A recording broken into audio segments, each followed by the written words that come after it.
It's another perfect night for football in the Southeastern Conference. And here in South Carolina, they've developed the perfect tailgating vehicle, the Cockaboose Railroad. 22 cabooses lined up on a track just outside of Williams-Brice Stadium with all the comforts of home and then some. Those fortunate fans will be part of a sellout crowd here in Columbia to see the 13th ranked Tigers of LSU at 4-1 take on the 5-2 South Carolina Gamecocks.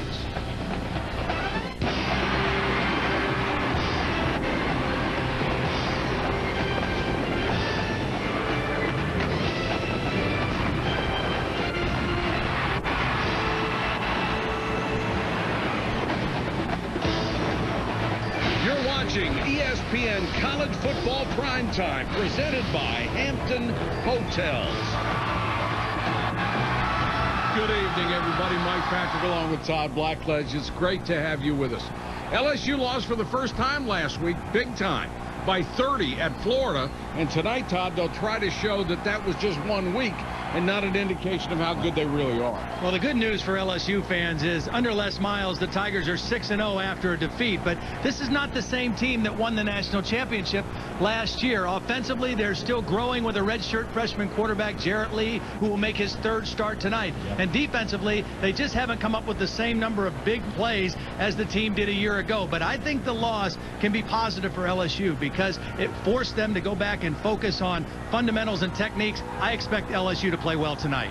Now, South Carolina's 5-2, overcoming a slow start, and maybe, just maybe, Steve Spurrier has finally found that quarterback that he wants. Well, with Steve Spurrier, never exactly sure what being a starting quarterback means, but the guy who will get the ball first tonight, Steven Garcia, everybody around here is excited to see. He came in late in the game last week against Kentucky and played extremely well. And when Steve Spurrier talks about this guy, there's a little glimmer of hope in his eyes because he has a great arm and the athleticism to make plays with his feet when the play breaks down.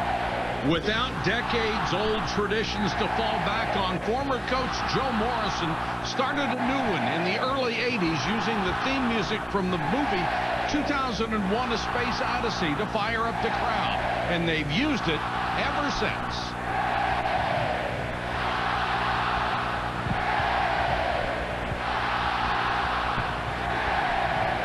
And now it's time for Carolina football.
It's LSU and South Carolina. Kickoff is next.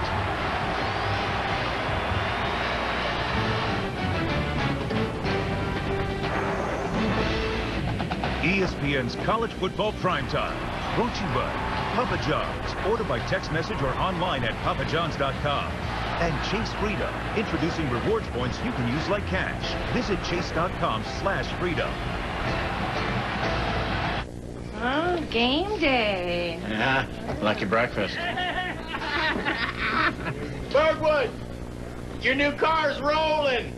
Is that stolen? I just bought it. It's gonna hit that truck. Please don't need to swear.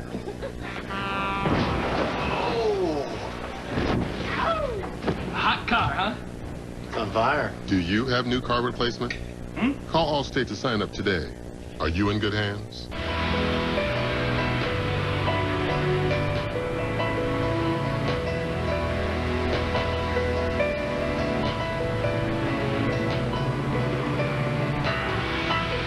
fluidity for everyone. Hey, football fans, now's the time to try ESPN MVP. Text TRIAL to 7280 and manage your fantasy teams, watch live gamecasts, and get exclusive commentary as part of your trial. Only on VCast from Verizon Wireless.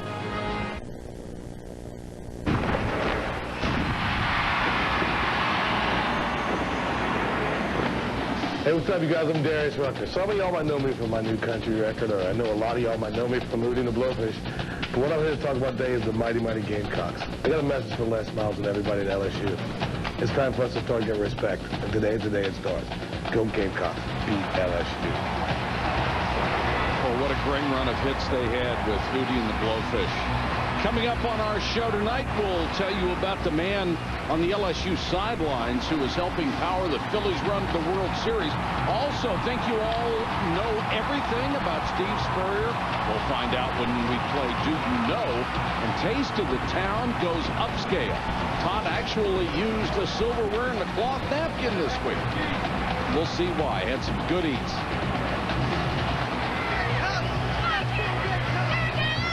South Carolina won the toss, deferred to the second half, so LSU gets it first. Ryan Suckup will kick to Keelan Williams and Trendon Holiday. And Holiday, a blazer. I talked to Ray Richleski, the special teams coach for South Carolina. He said, we're going to kick off to Holiday because we think Suckup can kick the ball out of the end zone. When it comes to punting, a little different story. He's had 14 out of 36 kickoffs have been touchbacks. He has an NFL leg. Holiday 2 yards deep. Keelan Williams says keep it there. So they'll start from the 20. Let's check in with Holly Rowe. Well, guys, last week at the Swamp, the young quarterback for LSU, Jarrett Lee, had some trouble communicating with his offensive line. It caused some confusion in the running game. So this week at practice, they piped in the usual crowd noise, but they forced the offensive line not to help him. They wanted him to be responsible for getting the signal, the audible to the entire offense. We even may see a little bit more no huddle like we're seeing right now, so he can just run to the line, have plenty of time to make those adjustments, so there's no confusion tonight. All right, Holly, thanks very much. You can check out the starting lineups at the top of your screen. Scott gets the first carry and powers his way up to the 29-yard line against one of the top-rated defenses in the country. This South Carolina group has been sensational. They really have, and that's a very positive sign for LSU and for Charles Scott because he had a struggle last week against Florida. 12 carries, only 35 yards. And that's a good first run for him. Got a streak of 4 100-yard games in a row. They go out quickly to Brandon LaFell, their leading receiver. And LaFell crosses the 30 and has a first down.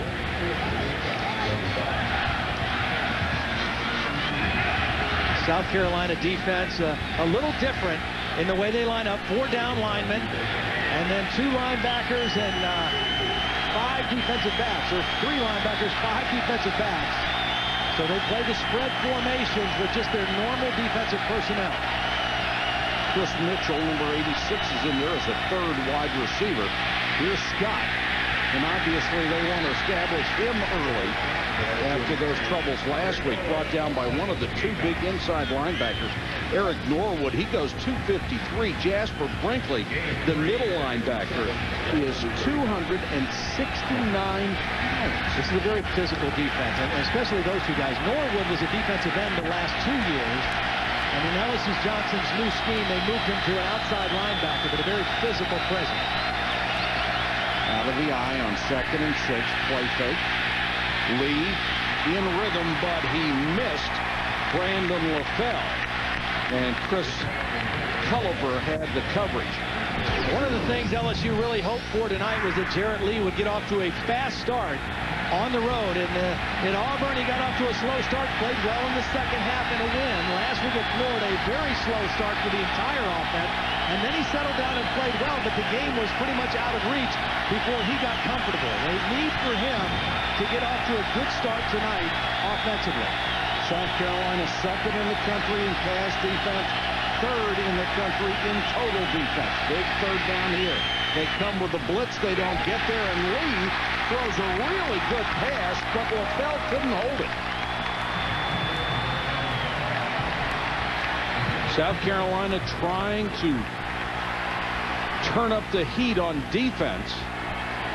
Well, certainly what South Carolina wants to do is put the game in Jarrett Lee's hands. If they can neutralize the running game like Florida did last weekend, put it in the young quarterback's hands, that would play right into the favor of the South Carolina defense. Captain Munnerlyn, who had a huge game a week ago, and Brad Dalfrey, wearing number 30, is in. He's a left footer.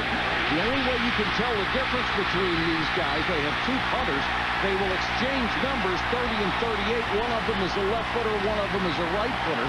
There's a 35-yard kick returned by Munnerlyn for 18 yards. And Stephen Garcia, who had, as we have a player down,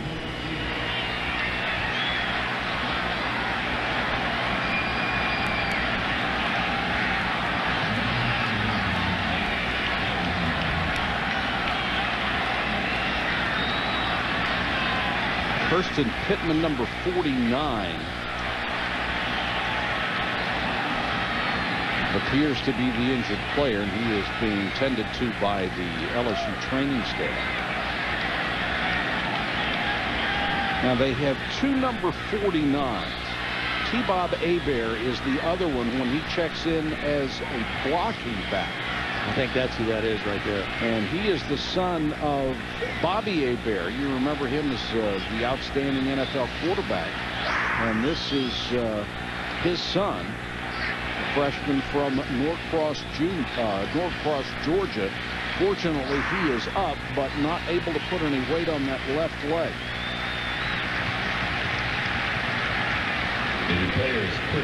And now walking a little bit better. That's good to see. And I know Bobby, I'm sure he's watching this game very concerned about his son. Looks like he'll be fine though. And there is Stephen Garcia making the first start of his career. He's out of Tampa, Florida. Very highly recruited, a big-armed kid, very mobile, tremendous potential. And the one problem he has had so far, because he has missed so much practice, especially in the spring because of off-field incidents, he just doesn't have very much practice time and very much game time to go by. Now Garcia breaks out of the pocket. This is the dimension he can give you, and obviously he has some skill in this department. Picks up 12 and a first down. Of course, he missed spring practice the first year, arrested for drunkenness, suspended for 3 days by the coach, arrested for vandalism, and that had to do with the professor's car. That was the most serious of any of these charges. Reinstated for the 2007 season where he redshirted, underage drinking again, and missed spring practice this year. So he needs to really show that he is matured and developed and is ready to take the helm of this ball club. If you can't be counted on, you can't be the starting quarterback. Well, that's absolutely right. There's no question that Steve Spurrier is excited about this guy. He kept saying to us, you know, he gives us hope. He gives us some hope with his arm, with his feet, with his ability. But you almost have to hold your breath a little bit with him as well, because he has to prove that he is accountable, and he has to prove that he is capable of taking on this mantle of being a starting quarterback on an SEC program like South Carolina. And that's what we're all waiting to see. Chris Smelley had been starting, a blitz coming, and he throws it behind his intended receiver, Jason Barnes, who got a hand on it but couldn't hold it. But Smelley has been very, very inconsistent, 10 touchdown passes as opposed to 9 interceptions so far. And when Garcia came off the bench last week and had an excellent quarter and a half to lead them to a come-from-behind win, Steve Spurrier thought that this was the time to give him the start. And again, Steve has done a lot of different things with his quarterbacks through the years. I mean, you're never really settled in as a starting quarterback with him unless you play well. And all you know is that you've got the first snap tonight. That's what Garcia knows. 3rd and 10. Garcia certainly may have wanted to take off a little early that time. Didn't have the chance because Tyson Jackson was right there to get the sack. 3.5 for Jackson this year. Well, here comes Jackson. A little inside-outside stunt. He beats his man to the inside. And for LSU, that is what they've lacked defensively. Big plays. That's only the 10th sack of the season so far for LSU. At this point last year, they already had 18 sacks. Spencer Lanning, the punt. Chad Jones is deep. They like to put Jones back here in situations where they want to make sure he either catches the punt or lets it go. They want the sure hands back there. 48-yard kick and no return. LSU will start at the 20 when we come back.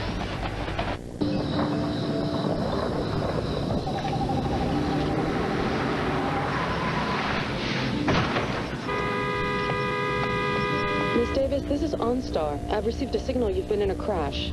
I'm contacting emergency services. OnStar reporting a front-end crash on Wakefield Road. Chevy Malibu, airbags deployed, injuries reported. Please respond.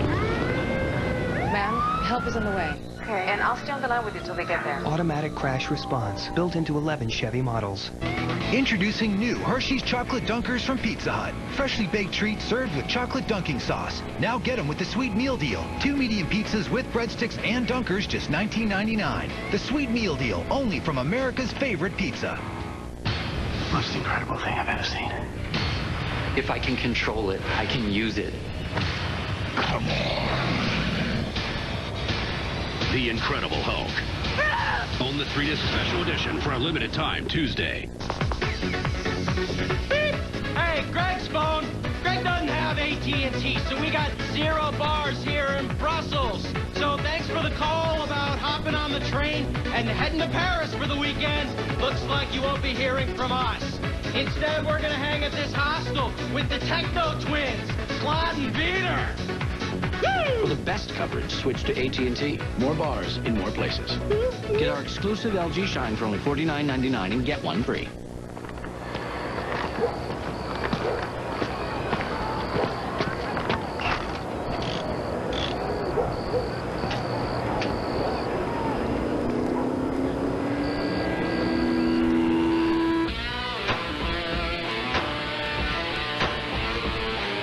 STP Super Concentrated Fuel Injector Cleaner. Cleans your fuel injectors, intake valves, and combustion chambers. Helps you save gas. So whatever you're working on, Advance will help you keep the wheels turning. This telecast is available in high definition. Brought to you by Pioneer's new Kuro. Welcome back to Columbia, South Carolina. LSU with its second possession starts at its own 20. Scott, nothing. Check in with Reese Davis. Reese. Mike, we're going to let you know what's going on in the family of networks. Missouri and Texas are underway on ABC. Texas forced to punt early, and now the Longhorns trying to move on offense. And disastrous start for Boston College. They've thrown a pick 6, fumbled a kickoff, and Virginia Tech up 10-0 on ESPN2. All right, Reese, thanks very much. Reese will keep us up to date on everything throughout the night. Jared Lee changing the play.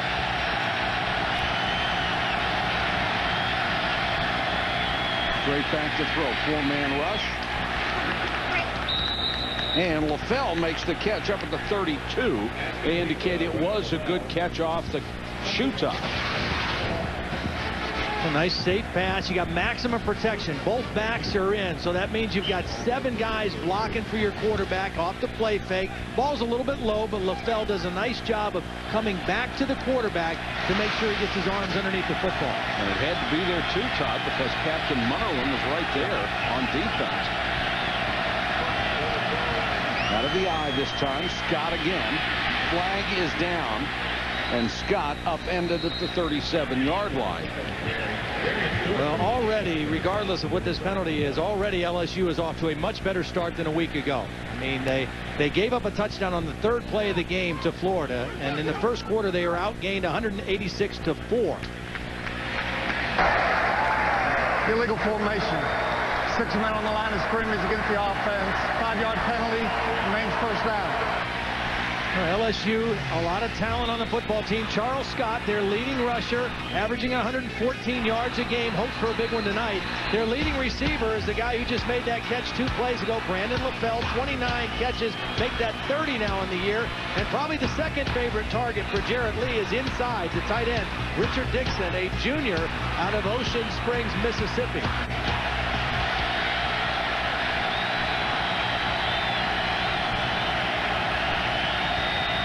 Penalty backs them up 5. Little swing to the outside. Richard Murphy, who's got some speed over there, makes the catch before he is driven back.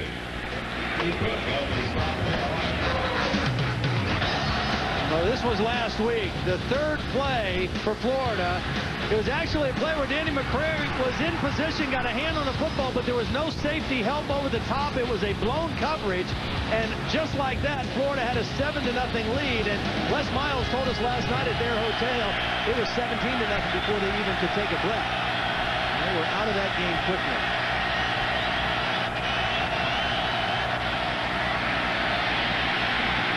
Murphy dancing his way through traffic up to the 45-yard line. Talk about going back to focus on fundamentals and techniques. The offensive line last week, that was an embarrassing game for them. That was supposed to be the strength of this LSU offense, and they really took it to heart. And already you can see much better effort and much better cohesiveness by that front five. Lee, three-man rush, dropped 8 and throws it away. Holly Rowe, what do you have? Well, last week against Florida, as you mentioned, Charles Scott had just 35 yards rushing. Obviously, the offensive line was embarrassed, but they really took accountability. Their tight end, Richard Dixon, said, you know, the leaders on this team aren't going to let this offense go away like that again. They had an extra meeting this week. The guys got together. The seniors got together. And you can already see just how much more determined and effective they've been in this game. All right, Holly. Andrew Hatch has checked in a quarterback. Trendon Holiday, the man in motion. They want to get him the ball.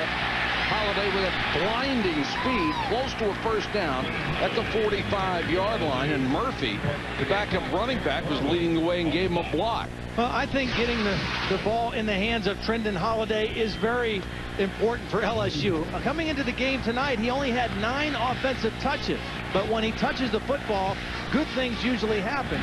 They want to try to protect him because he's not very big at 5'5", 165 pounds, but he has tremendous speed and a guy who can take a play and the whole distance anytime he touches it. Won the 55 meters in high school, the national championship.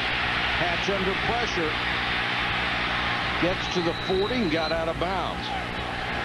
Good play by Hatch, who was the starter in the Auburn game we did until he had his bell rung in the first half. And he's really made a twisted route to Baton Rouge. Actually went to Harvard, didn't play because he was on a mission. So it was a very difficult way for him to get to LSU, but he has found a lot of playing time here. Well, especially in running quarterback situations. A better runner than Jarrett Lee. Jarrett Lee, the better thrower. Hatch, the better runner. Lee is back in. Wants a screen. Bird. Nice move to get an extra 5 yards down to the 28. Demetrius Bird, preseason second-team SEC wide receiver. And they're doing a great job against a really good defense. Yeah, they are. Well, they're mixing them up. They're running, they're throwing quick. Demetrius Bird making guys miss in a small space. That's quick feet by Demetrius Bird. LSU trying to play at a real up-tempo pace as well. Well, Holly mentioned that. One of the things they're doing, they're trying to go no huddle to take a little of the decision-making and the communication problem away from the quarterback. And in that case, South Carolina, not ready defensively, had to use one of their timeouts to make sure they were set. What would you do if I sang out of tune? Would you stand up and walk out on me? Lend me your ears and I'll sing you a song, and I'll try not to sing out of key. Oh, I get by with a little help from my friends. Yeah, I'm gonna try with a little help from my friends.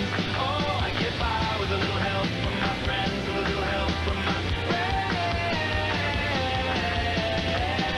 At Hampton, we love having you here.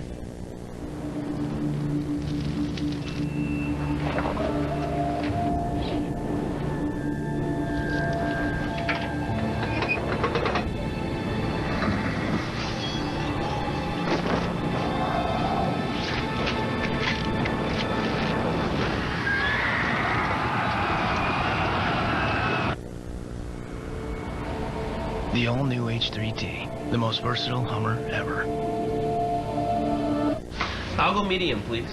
Medium rare. Medium well. Oh, I'm going triple. Taco Bell's new triple steak burrito. Steak, and more grilled marinated steak. There's steak night, then there's triple steak night.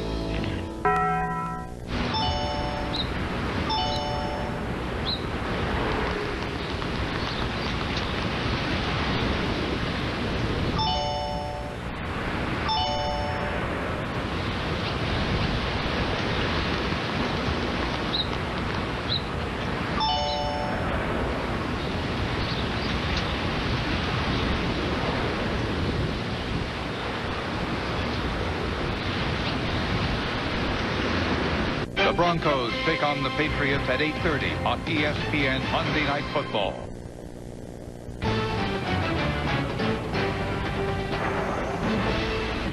ESPN's College Football Primetime is presented by Hampton Hotels. At Hampton, we love having you here.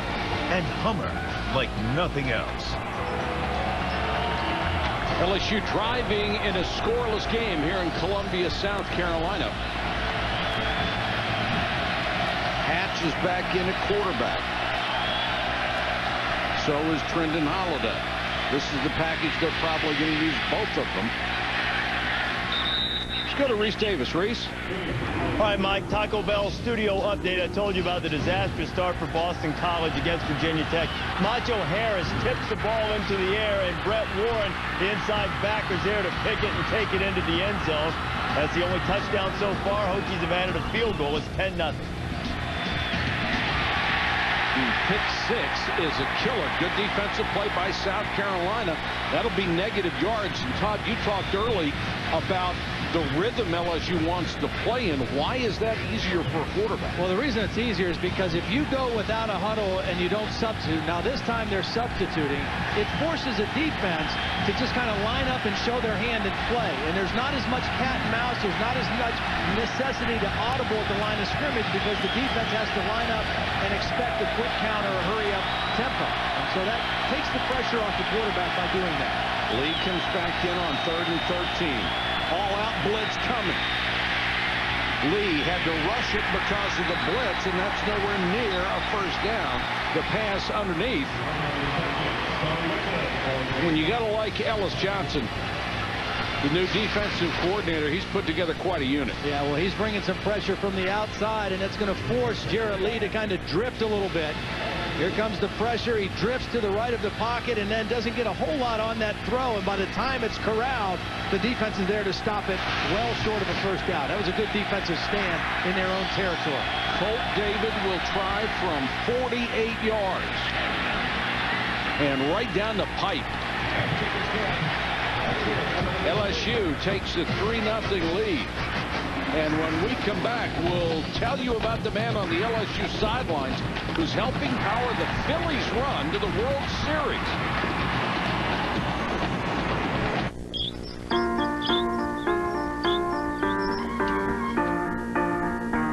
Sometimes just getting to retirement seems impossible. That's where we come in.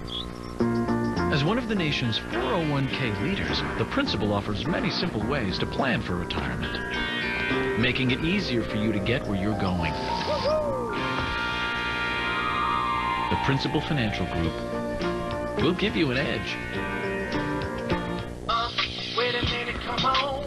No debating. Why you playing? Girl, stop bitching. I'm impatient. Imagine you right beside me. Get over here with me some.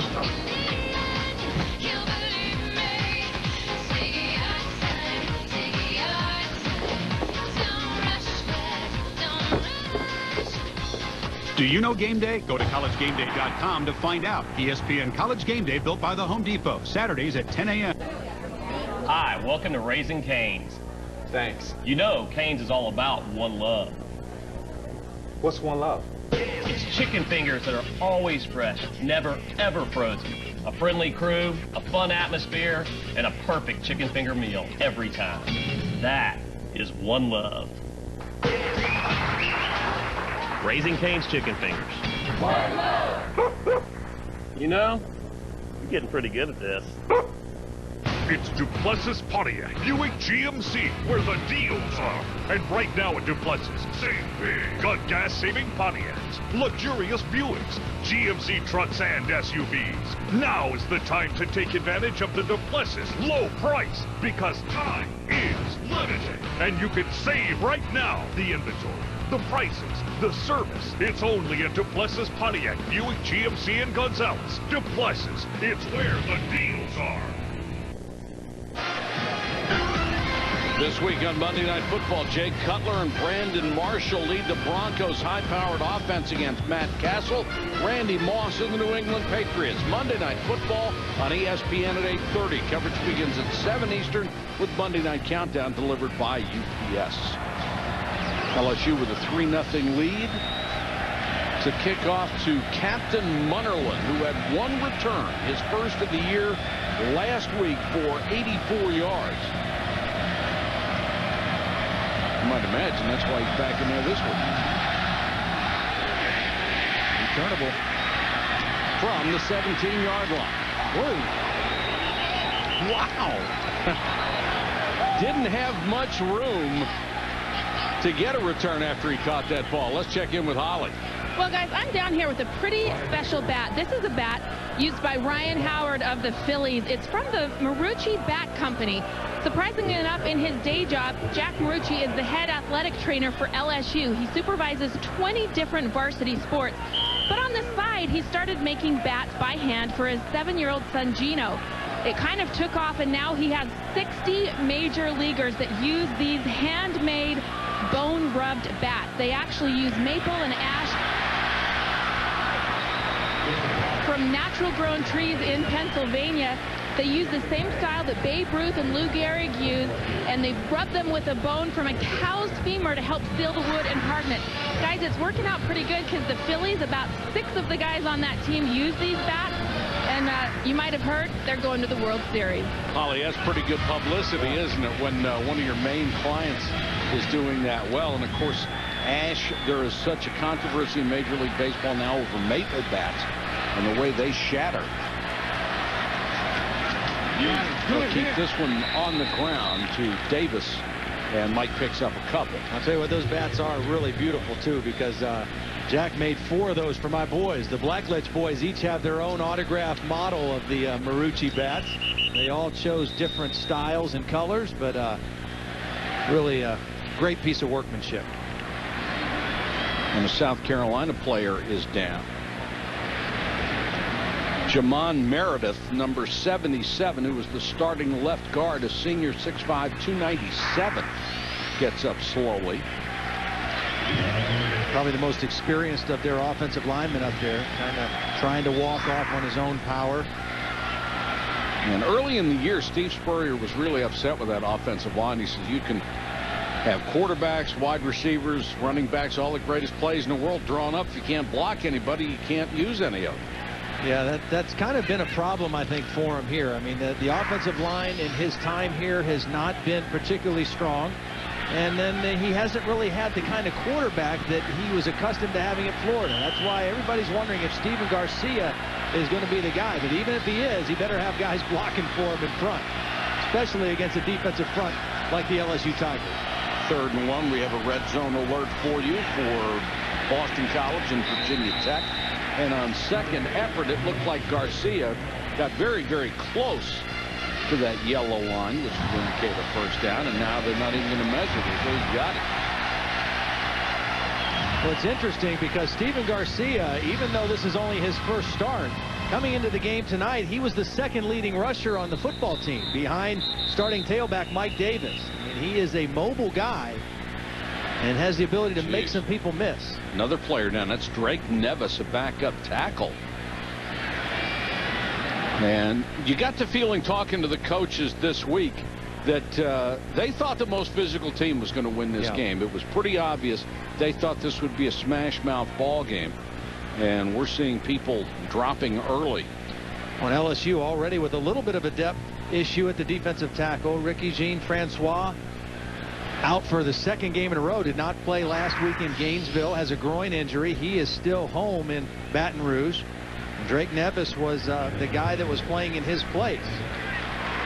Charles Alexander, the other starting tackle, is a guy who is playing but can't play a whole game because of lingering aches and pains from a knee surgery a year ago.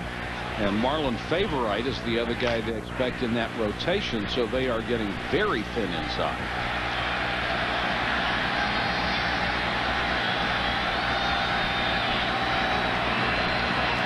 Garcia from the gun, steps up under pressure, and picks up about a yard. Let's go back to Reese. All right, Mike, Sports Center right now. Dale Slane will not return as the Brewers manager, as the Brewers had a fine year this year. He took over late for Ned Yost, but he will not return next season. And we won't have 3 of the top 4 in the AP poll going down this time. Alabama, Penn State, Oklahoma, all emerging victorious. Sports Center after the game. Stay current, ESPN News. Penn State certainly made it interesting for a while, didn't they? Yeah, they did. Well, Michigan made it interesting for a while. Penn State came on the second half. LSU shows blitz, blocked really well by South Carolina. This throw to the sideline, what a catch down at the 47. Kenny McKinley, who will, one of these days, very soon, own all of Sterling Sharp's receiving records here. A nice job moving the pocket, and Kenny McKinley, who missed earlier games with a hamstring injury, does a great job of going up and catching this ball high. The ball was actually thrown a little bit late and a little bit short, but McKinley made up for it by jumping over the defenders to make the catch. He just snatched the ball out of the air. Gain of 18 for the former high school quarterback. They have advanced it to the LSU 46.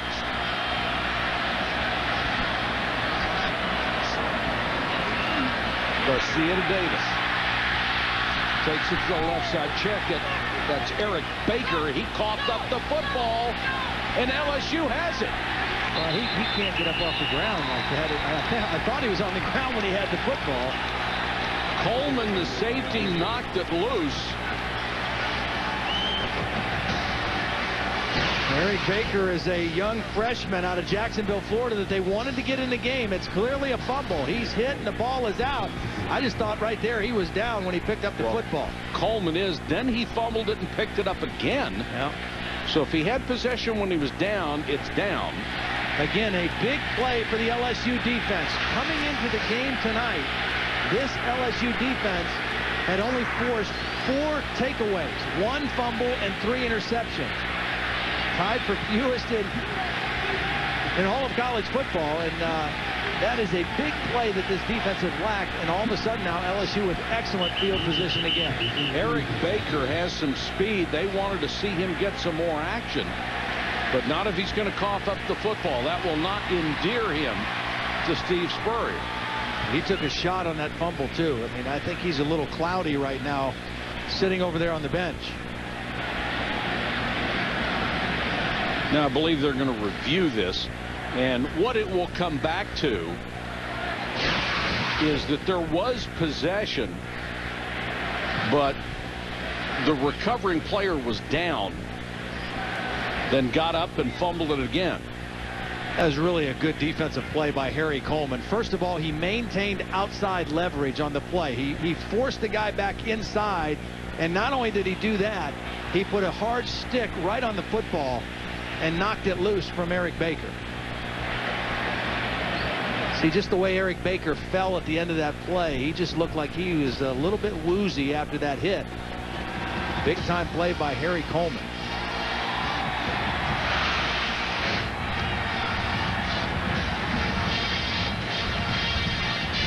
Last year, through the first 5 games, this LSU defense had 15 takeaways. Ruling on the film is confirmed. First down. 15 takeaways through 5 games last year.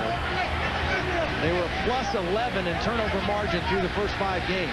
That was only their 5th takeaway of the 2008 season. A lot of statistics don't mean that much in football, but takeaways and turnover margin always tell a big story. Sure does. Scott on that little short toss. South Carolina defense swarming, won't let them go anywhere. Dustin Lindsey led the charge, number 44. Here's Reese.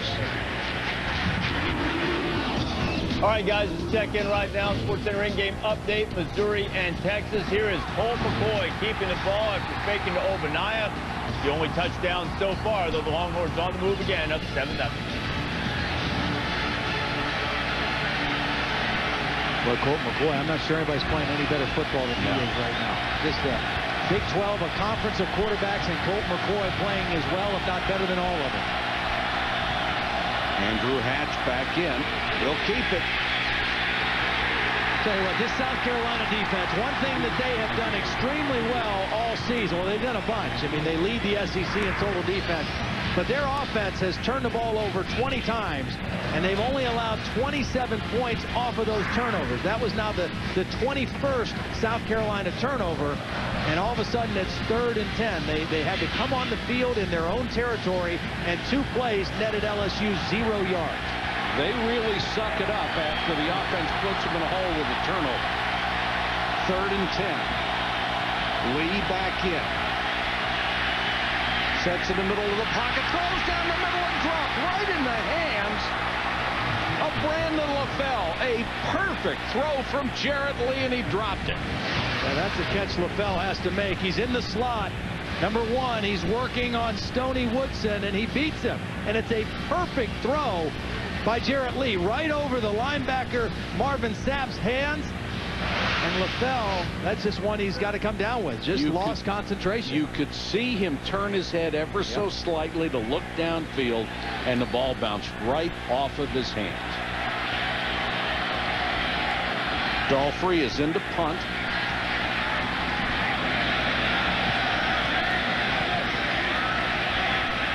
And just into the end zone.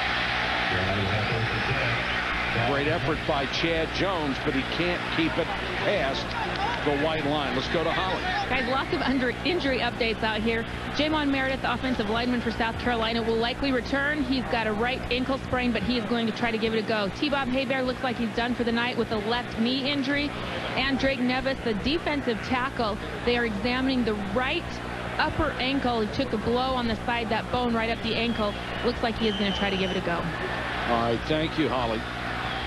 1:51 to go first quarter in a 3-0 game. Garcia will start from the 20. And they'll try to get something out of the ground game with Davis. Picks up a couple, and that's it. Garcia getting his first start tonight. Young man out of Tampa, Florida, that has produced a lot of quality players. His brothers played at Harvard, and he selected South Carolina over Oklahoma, Florida, and Auburn. He was a big-time recruit. That last item there, collects swords, and that's just not something you see every day, you know, especially with a college quarterback. Maybe a linebacker, maybe. Not many quarterbacks. Blitz coming, throws underneath to his favorite receiver, Jared Cook, the tight end. And the big guy rumbles across midfield before Curtis Taylor pulls him down after a gain of 31. The 27th catch this year for Jared Cook. He leads in that department and also in receiving yards. Well, here he is in the slot, and it's just a quick crossing route. That's all it is. And Garcia sees him right in his vision, right in the middle of his screen, and gives him a nice catchable pass, one where he doesn't have to slow down. He can catch it and turn upfield and make a big play. That was one of the things Steve Spurrier said about Garcia. He throws it where our guys can catch it and do something with it. That's a real art for a quarterback. Back to throw again down to the 33-yard line. Another first down and another nice pass by Garcia. This one to Jason Barnes. And what I see in those 2 throws from Stephen Garcia is that he's calmed down. And he's seeing the field, and the ball is getting out of his hands a little quicker. I thought earlier on in the game, he was too quick to try to scramble. He wasn't really seeing the field. Right now, in those last couple plays, he looks like he's seeing what he needs to see, and he's making good, solid throws. 4 of 6, and he's hit his last 4 passes for 70 yards. And you're right, I think the butterflies are all gone. Steps up this time, but sacked. Back at the 40, Tyson Jackson looped around, got his second sack of the ball game. End of the quarter, 3-0, and coming out, Todd breaks out the silverware and napkins as Taste of the Town goes upscale in 90 seconds. Find out what's on the menu.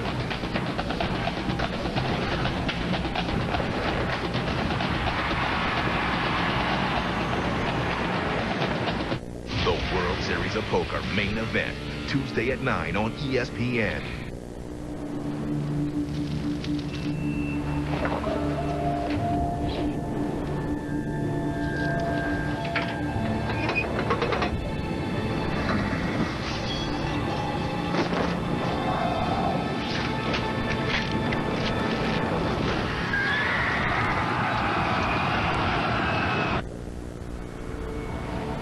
The all-new H3T, the most versatile Hummer ever.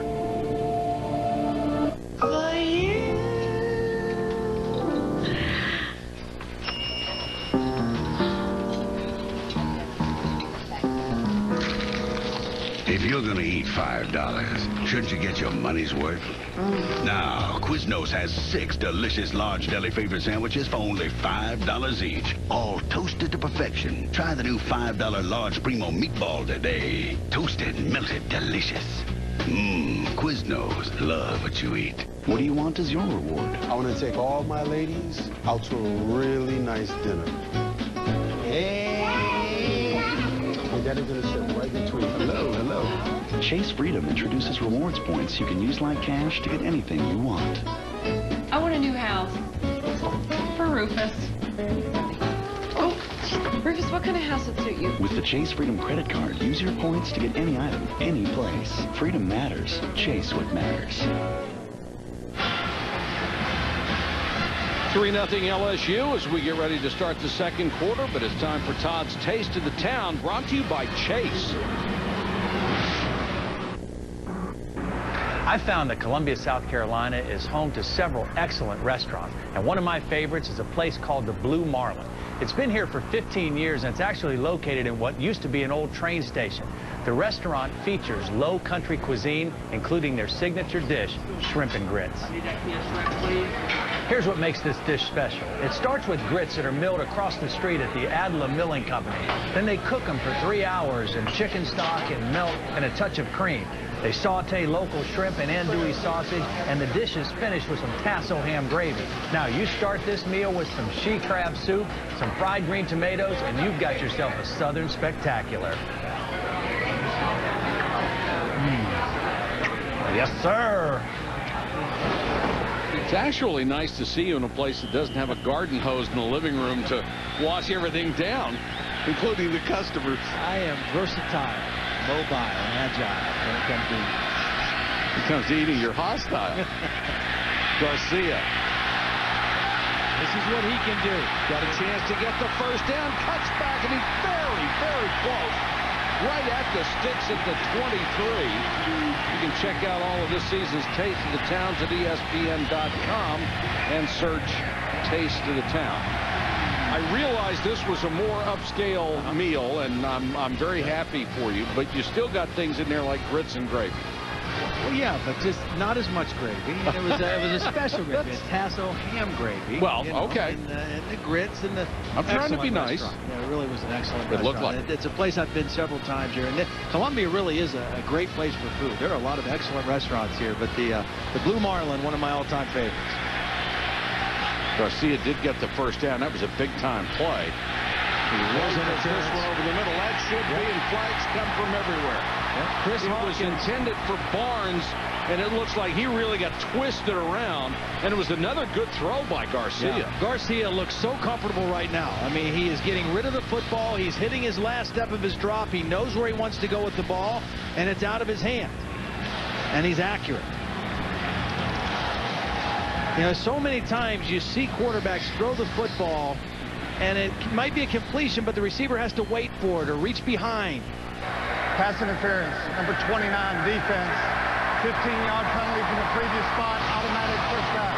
But when you have a quarterback who consistently throws the ball in front of the receiver where it's supposed to be, where he has a chance to catch it and make a play upfield, I'll tell you what, receivers love that, and coaches like Steve Spurrier love that. First and goal after the penalty. They'll spot it at the 8. This is where South Carolina has struggled. In the red zone, they've not been able to score a lot of touchdowns. Empty backfield for Garcia, trying to scramble out of trouble. Not going to be able to as Kirsten Pittman, the defensive end number 49, brought him down, and that will really upset Steve Spurrier. You can tell that Garcia is one of those guys that's got that short clock in his head, and he goes 1-2, I got to get out of here. Well, credit the front four of LSU because they're not giving him many lanes to scramble up through. He did get the 16 yards out in the perimeter, and all Steve wants him to do here is get rid of the football, throw it. If it's not there, throw it out of the end zone and come up 2nd and 10 rather than 2nd and 16. It's already tough enough in the red zone without adding extra yardage. Mike Davis checks back in. It was an empty backfield in the last set. Garcia throws to his tight end, Cook, and Jared Cook inside the 5 and out of bounds at the 3. Patrick Peterson made the saving tackle. Second time they found Cook on a short crossing route. Does a nice job of maintaining his balance, shaking off the first tackler, and getting it inside the 5-yard line. When you got a big target like that, 6'5", 240 pounds coming right into your vision, well, that's nice for a quarterback. Very easy to flip him the football and let him make a play. 3rd and goal. McKinley is in the slot to the right. McKinley back in the end zone, and he's forced out. It's a nice defensive play. Yeah, Raheem Alim, number 84, forced the action. He was the guy who got into the backfield and busted up the timing, and Stephen Garcia had to roll out of the pocket, and by the time he was ready to throw, it was too late. And Danny McCray, the safety, wasn't taking any chances either. He rode the receiver right out of bounds. Remember, he was the guy that tipped the ball last week on the 3rd play of the game, and it went up in the air, and Percy Harvin took it 70 for a touchdown. Heartbreaking play for him. Ryan Suckup, who missed 4 last week against Kentucky, wants a chance at redemption and gets it here in the 2nd quarter. Hits from 21 yards, and South Carolina, with a solid drive, has tied up this ball game. Cocky's happy. It's 3-3.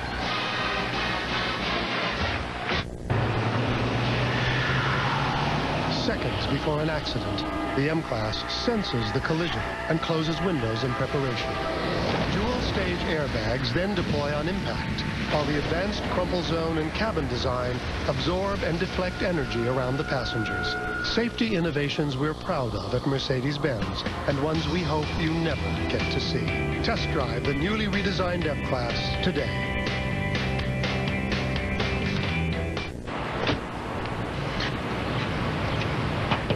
That's weird. Why is there a Domino's guy here? I'll take care of this. Hi, I have an oven-baked sandwich for Steve. Yeah, I'm Steve, but why would I order a Domino's oven-baked sandwich? I love Submart. Just leave it on the side of the building.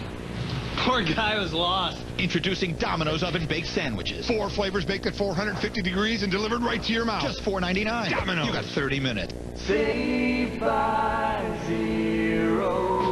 Now, for limited time only, you can get amazing 0 APR financing on your favorite Toyota. Save by Zero. That's 0% financing on 11 different models featuring Toyota's legendary quality. No other car brand can make this offer. So hurry in now and see how much 0 can save you on a new Toyota. Save by Zero. Save by Zero. Are you frustrated by how much time it takes to get from here to there? I'd like to check on a flight. Yes, I'll hold. Speed it up. Get into the sky with the all-new FlyBTR.com. With just a few mouse clicks, you can book flights, hotels, and car rentals, and get a real comparison of your travel costs. If you're ready for departure, why wait? Book all your travel at the new FlyBTR.com, a service of Baton Rouge Metropolitan Airport. Let's take a look at tonight's trivia question. What head coach led LSU to its first AP National Championship and South Carolina to its only football conference championship? Get some chance to think about that for a while. Keelan Williams and Trendon Holiday are deep for Succop's kickoff. He provided the tying field goal. You mentioned the red zone problems for South Carolina. That was their 20th field goal attempt in the red zone, the most of any team in the SEC.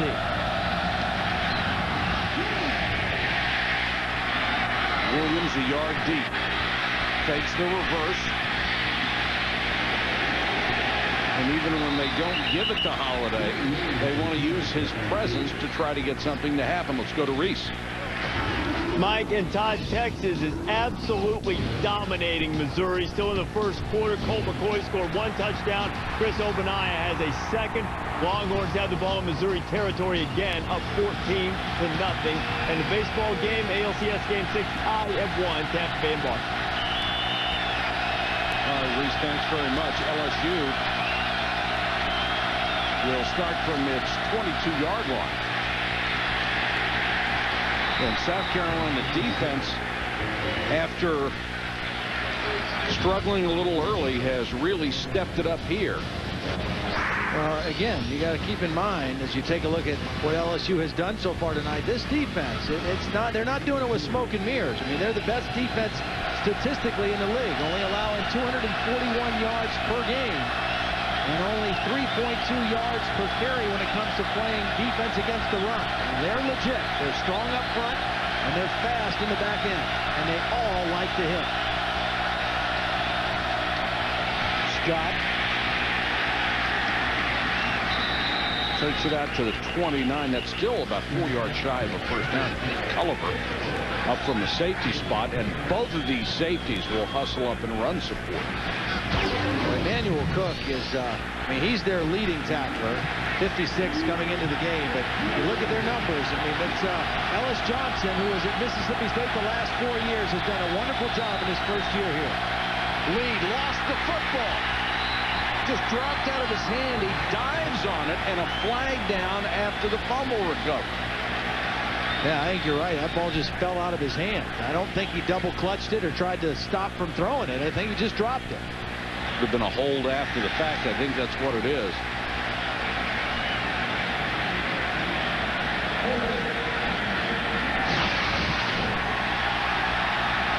Look, you know what? I'll tell you what he did. He didn't have his hands on the laces. He was trying to throw it quick, and he was just throwing it however he caught it, and his whole hand was without the laces, and the ball slipped right out of his hand. Normally, you try to adjust that ball off the shotgun snap and get your fingers on the laces. He had no fingers on the laces on that particular throw, and he dropped it. Dahlfrey to punt to Munnerlyn. And Captain Munnerlyn waits at the 35-yard line.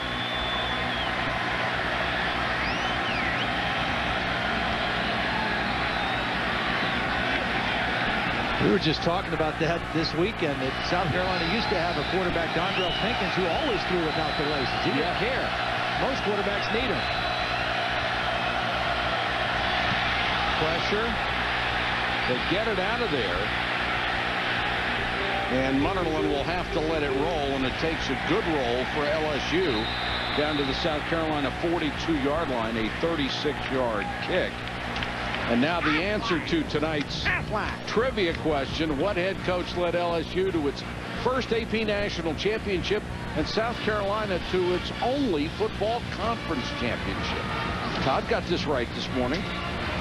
Paul Dietzel, LSU, 1958 with the Chinese Bandits, and South Carolina, 1969 Atlantic Coast Conference champions, and still the only conference championship the school has won. Pepsin and Paul. He was some coach. Garcia. Boy, is this kid really throwing in rhythm. Jared Cook fakes another catch. Dietzel at LSU from 1955 to 1961 won 46 games. 1958 the SEC and national champions. 61 the SEC champions again. South Carolina 42-53-1. Did not have success here, but he did win that championship in 1969. And a lot of coaches have found, coming from somewhere else, that this is a tough place to recruit and a tough place to win. Davis on the keeper. Garcia, down to the 25-yard line. Well, we've seen Jared Cook be his go-to receiver. On this play, he becomes his primary blocker.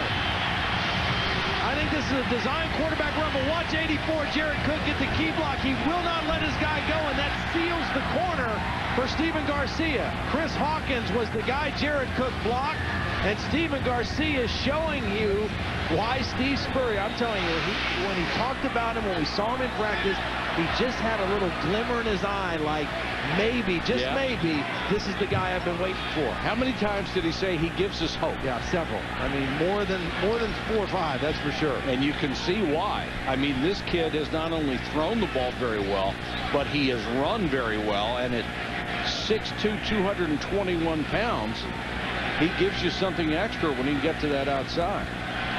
Well, the thing he feels good about with Garcia, too, is that you know, he's earned his way to this spot. I mean, he had to do a lot of things to get himself back in school, to get himself back in the good graces of the university and the football program, and he's done what he's had to do. And he's worked hard when he's been out there, and now he has earned his way to be the starting quarterback here right now.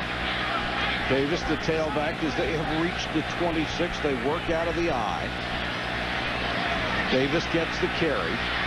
Inside the 25, Holly Rowe has more on our quarterback. Well, guys, one of the things he's done well is except coaching. Steve Spurrier, as you know, very hands-on with his quarterbacks. Before the game, we saw Coach out there very hands-on, making sure his quarterback was ready to go tonight. I talked to Coach as they were walking off the field, said, do you think he's ready to go? And he said, absolutely. Not much bothers this kid. And Garcia has been an effective leader over here on the sidelines, talking to the offensive line. Guys, he is a cool customer out here tonight. And Holly, he's gotten a lot of work in tonight. He's had 8 carries of the 12 that South Carolina has run the ball. Garcia throwing again. This time it looked like his receiver, Barnes, had broken off his pattern. One of the things, if you're a quarterback playing for Steve Spurrier, you have to learn how to manage and handle being coached by Steve Spurrier, because Steve Spurrier is going to coach you hard. I mean, he's going to coach you well, but he's going to coach you hard.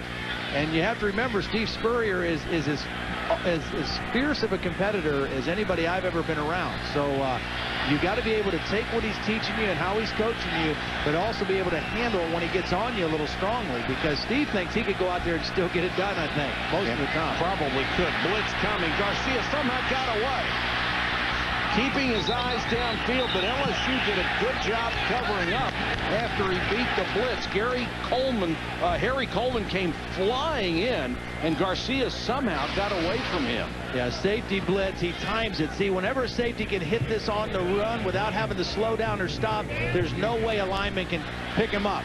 And he forces Garcia out of the pocket and has to run short of the first down. That was a well-timed blitz by Coleman, and a nice call by Bradley Dale Pivoto, the defensive coordinator, co-defensive coordinator over on the LSU sideline. This will be a 39-yarder for Ryan Suckup, who was already hit from 21. For the lead, and he is wide right. So Suckup, who missed 4 a week ago, 1 out of 2 tonight. And with South Carolina's offense, they can ill afford to miss out on scoring opportunities. They just missed out on that one.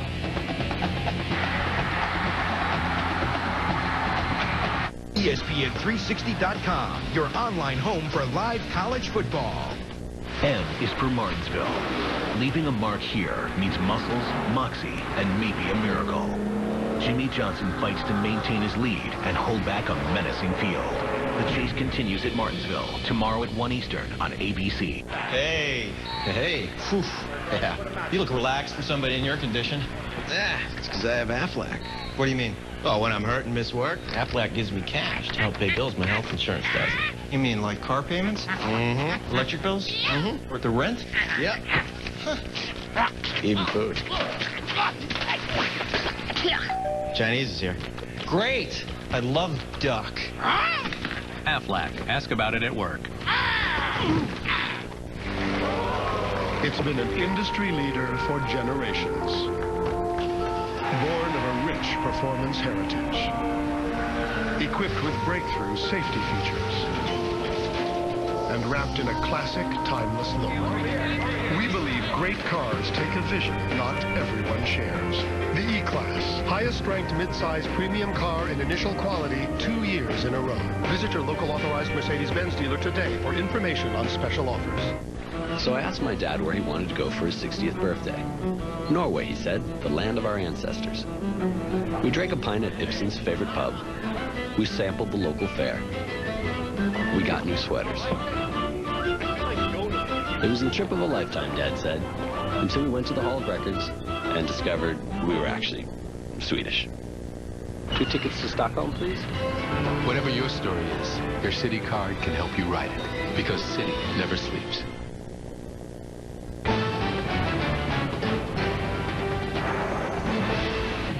ESPN's College Football Primetime, brought to you by Aflac, ask about it at work, and Mercedes-Benz, located on the web at mbusa.com. Here's a look we've seen before, and there's another look we have seen before from Les Miles. Some of the images from earlier in this ball game. LSU takes over after the missed field goal at the 21. Scott, who's been handled pretty well since the first couple of drives in this ball game, doesn't get much there. Let's check in with Reese. Gentlemen, if this were a fight, they'd stop it on cuts. Texas is absolutely obliterating Missouri. Colt McCoy, plenty of time. Malcolm Williams, touchdown is 21-0. Missouri had 2 3-and-outs all season coming into the game. Already 3 so far. Kevin Youkilis has driven in both runs for the Red Sox. Are up on the Rays 2-1.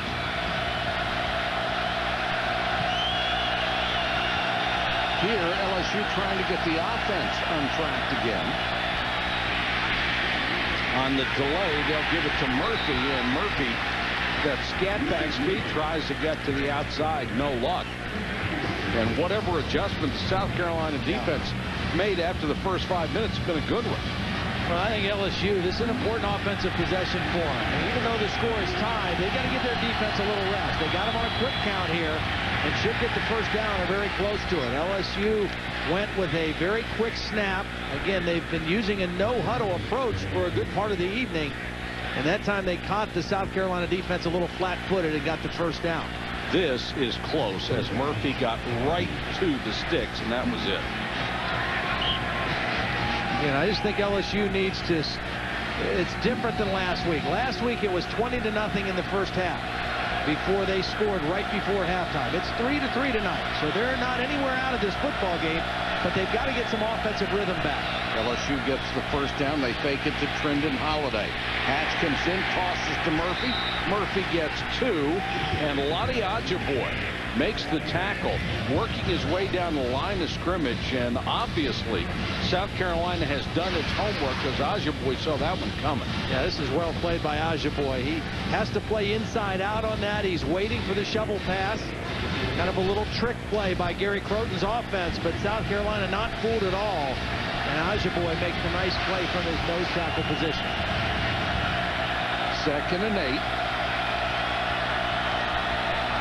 Hatch running the option again. Keeper across the 40 to the 43, should have another first down, and it's obvious that Hatch is the guy who gives them much more mobility from that quarterback spot when they want to throw. Jarrett Lee comes in. Well, he's a little bigger. He's 6'4", 225 pounds, and he's kind of a sneaky physical runner because he doesn't look like a real physical guy when you meet him in person, but he runs the football tough. I mean, he really does. He sticks his nose up in there, and he's not afraid to take a hit, as we have seen in the 2 games that we've covered him. And he's not a blazer, but he certainly has enough speed to run that option. Scott, about 4. Jasper Brinkley, the enormous middle linebacker, makes the tackle.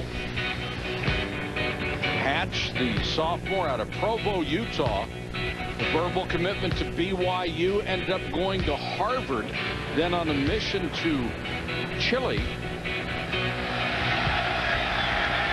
So he has been everywhere to get the opportunity to start for LSU after Matt Flynn graduated, and Ryan Farrelly was finally kicked off the football team. Now Keelan Williams will come in number 5 to get his shot at tailback. And Jarrett Lee is back in there throwing and completes to the sideline to Bird. Bird down to the 35-yard line. So they're really mixing it up, trying to give South Carolina different looks. This was a nice audible call from the line of scrimmage. They lined up, and South Carolina moved an 8-man into the line. See, they got 8 men in here, so they audible to an individual route because they know they've got man-to-man coverage. They keep both backs in to protect, so they got maximum protection. It's only a 3-man route, and you're going against one-on-one coverage. Good choice from the sideline. South Carolina shows blitz, and they come with it. Lee hangs in the pocket, throws underneath, and a good throw to Chris Mitchell. His first grab. I like the no huddle. I mean, they're kind of going muddle huddle. It's not a complete no huddle. It's not a 2-minute tempo. But they're kind of putting the pressure on South Carolina's defense in this drive. They're forcing the same personnel to stay on the field, and they're attacking. And they certainly moved it better under these circumstances. Williams on the toss, cuts back inside, taken down at the 20, picks up nearly 5 yards. Holly Rowe, what do you have? Well, LSU quarterback coach Gary Crone really likes Jarrett Lee. One of the reasons that you see him as the starter tonight is because of his quick release. He said he can just flick it out there. He's like some of the great getting rid of the ball like Marino and Jeff George. It's just so easy for him and so quick. With a defense like this rushing against him, that's a huge asset tonight. Yes, it is. Comes in very handy with these guys coming right down your throat. LaFell was the man in motion. Williams on a screen, had to work to get back behind his blockers. Oh, what a play by Keelan Williams. Boy, that really was. I mean, he did a nice little stutter step, and when he did that, it allowed Saron Black, number 70, to come back and get a block for him. Watch the little stutter step by Keelan Williams, and it allows 70 to come right back and get a block, and that sprung him up the middle of the defense for an extra 10 yards. Just good patience and vision by Keelan Williams. It looked like he had set up too far left to where he was supposed to be, but that little juke got him back behind his protection. Scott and Williams in there together. The red zone for LSU.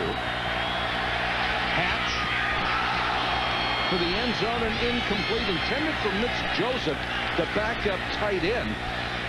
And Eric Norwood was back in coverage. And that was a little change up by Gary Croton. He has Hatch in. You're expecting option, and he threw it on first down, but he threw it under the receiver. He's got to throw that to the back pylon, and he's actually very lucky it wasn't intercepted by Norwood. That's one of the reasons they moved Norwood from a defensive end spot to linebacker. They found out he was really good in space and could make plays like that. Now I would expect option from Andrew Hatch. Instead, they give it to Scott, and Scott powers his way to the end zone. And the signal finally touchdown. Quinn Johnson, the fullback, led the way in a gaping hole up the middle. I think South Carolina was thinking option too. They were thinking outside, and LSU countered with an inside run. You mentioned Quinn Johnson, also the right guard Lyle hit number 65 with an excellent block. And those two guys got Charles Scott into the end zone. A drive that took over 5 minutes, went 78 yards in 12 plays, all out of the no huddle as they alternated quarterbacks and threw just about everything in the playbook that they had against South Carolina, and it worked.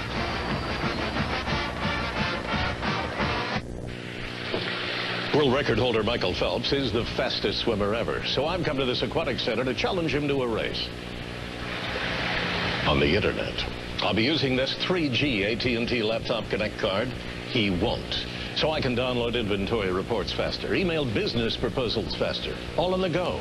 I'm Bill Curtis, and I'm faster than Michael Phelps. Switch to the nation's fastest 3G network and get the AT&T Laptop Connect card for free.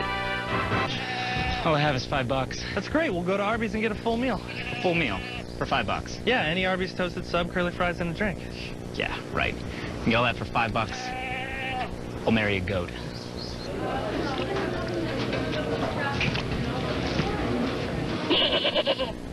She's hot. The Arby's $5 toasted sub full meal deal. Any of our 4 delicious toasted subs, curly fries, and a drink for just $5. So good it'll have you saying, I'm thinking Arby's. It's been an industry leader for generations. born of a rich performance heritage. Equipped with breakthrough safety features and wrapped in a classic, timeless look. We believe great cars take a vision not everyone shares. The E-Class, highest-ranked mid-size premium car in initial quality 2 years in a row. Visit your local authorized Mercedes-Benz dealer today for information on special offers. This is the internet chick? She wants me to meet her tonight. Pack up. Ain't it cool news called Sex Drive, a fantastic original comedy. She's probably a guy. It's unpredictable, out of this world funny. He met this chick on the internet. Internet? Computers that are connected. Computers? Seth Green and James Marsden are priceless. What? Yeah, really. It's super better than any comedy this year. You stole a car, got arrested. You're a new man. Sex Drive, rated R, now playing. Tomorrow afternoon on ABC, the chase for the Cup continues. Jeff Burton tries to carry his momentum from the win last week to Martinsville in the chase for the NASCAR Sprint Cup tomorrow on ABC. Coverage begins with NASCAR Countdown at 1 Eastern. For more information, log on to ESPN.com, and Gearhead has this to say. Well, Jimmy Johnson's still the point leader, but I'm anxious to see what Jeff Gordon does. He's a 7-time winner at Martinsville, but he's on a 36-race winless streak. So, I don't know. He had the fastest final day of practice, so we'll see what he does. You have one of those big boxes at home with about 500 wrenches in them. No, I need to organize my toolbox, though. That's for sure. Oliver out to the 29-yard line. What about that last touchdown? Well, a couple guys I really want you to watch. A couple key blocks. The right guard, Lyle, hit. He's going to get a block, and then the fullback, Quinn Johnson. These guys are going to get a block on the two best players on this South Carolina defense, or the two best hitters. Hitt's going to get a block on Jasper Brinkley right there, and then Johnson gets a block on Emmanuel Cook, the free safety. They knock both of those guys out of the way, and Charles Scott is able to take it into the end zone. A very impressive offensive drive for the LSU Tigers, led by their offensive line. 3:50 to go in the half. Let's see what Garcia can do with that. Wants to throw on first down. Now takes off. Room to run. Garcia, 34, and gets out of bounds. And here's Reese. Mike, coming up on the Pontiac Performance Halftime Report, nobody is putting on a performance like Texas. So much for the idea of a letdown as they are throttling Missouri. Numbers 2, 3, and 4 roll on schedule for a change, though with a little bit of drama here and there. And we'll get you up to date on Game 6 of the ALCS. It's all coming up in just a bit. Reese not quite like last week when it looked like everybody was going down. Well, I'm impressed with Texas. I mean, as emotional as that Red River shootout was last week, and for them to come back and play as well as they're playing in the first half tonight, Matt Brown's doing a great job with that football team. Garcia on the run, wants to throw, and he's got it complete down to the 24-yard line as Kenny McKinley had to come back for it and was able to pick it up a gain of 40 yards.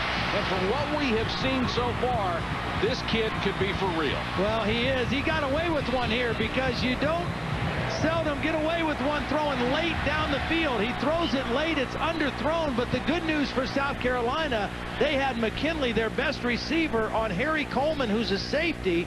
And Coleman was not able to come back to the football. McKinley saw it. Coleman didn't. And McKinley adjusted to the underthrow and got the big catch. Nice catch by Kenny McKinley. They'll spot it at the 26, and Garcia wants a timeout with 2:52 left on the first half clock. Been a big first half for Stephen Garcia in his first start at South Carolina.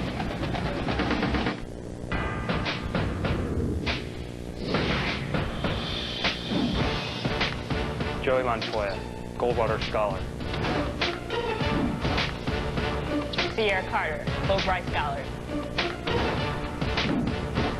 Esma Jabber, Truman Scholar. George Rogers, Heisman Trophy winner.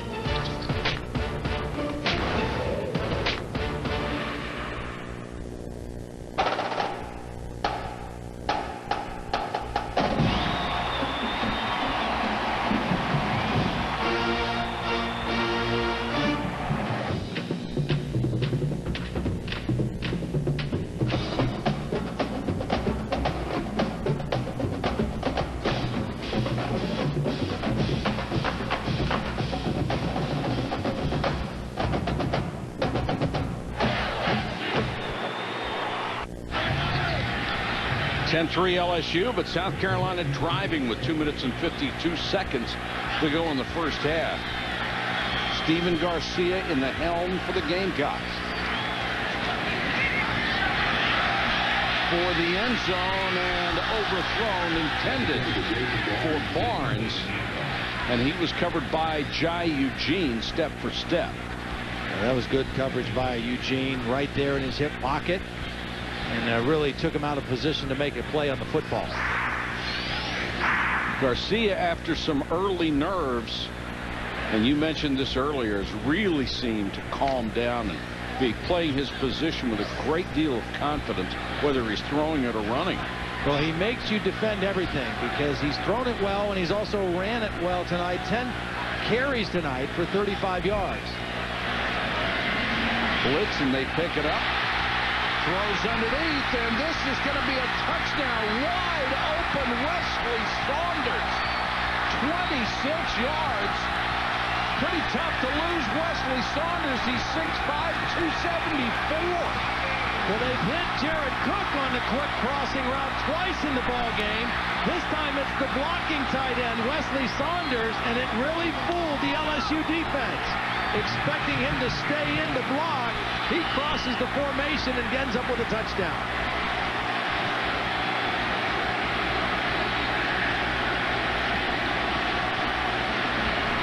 It took him a while, but he got it to the end zone, and South Carolina has tied it up.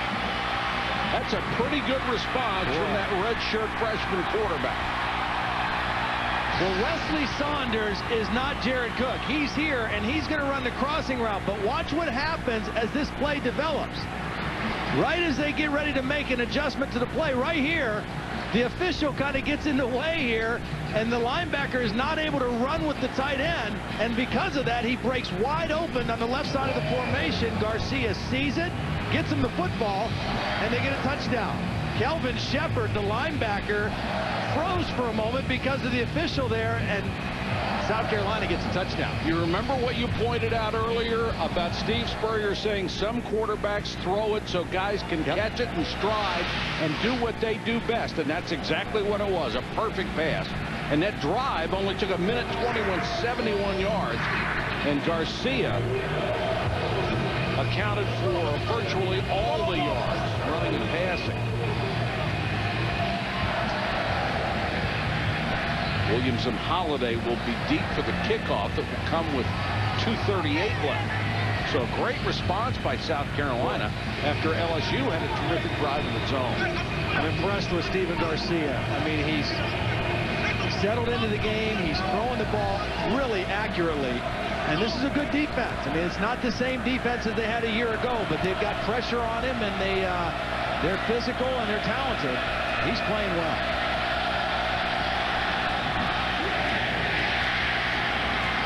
Suck up a shorter kick this time in the dangerous Trendon Holiday.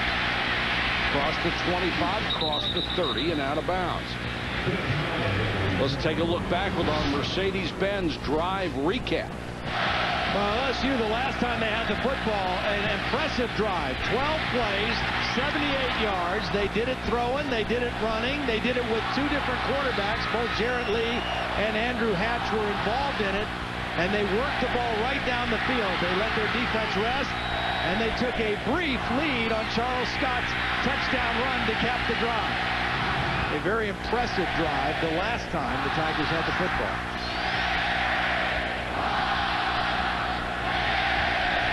Lee will be the quarterback at the start of this drive.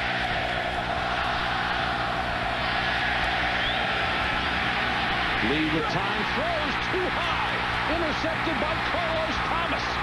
30, 20, needs a block. Carlos Thomas dives. I think they're saying he stepped out. Just inside the 5-yard line is where they're going to mark it. A 47-yard interception return. Carlos Thomas with his third pick of the season.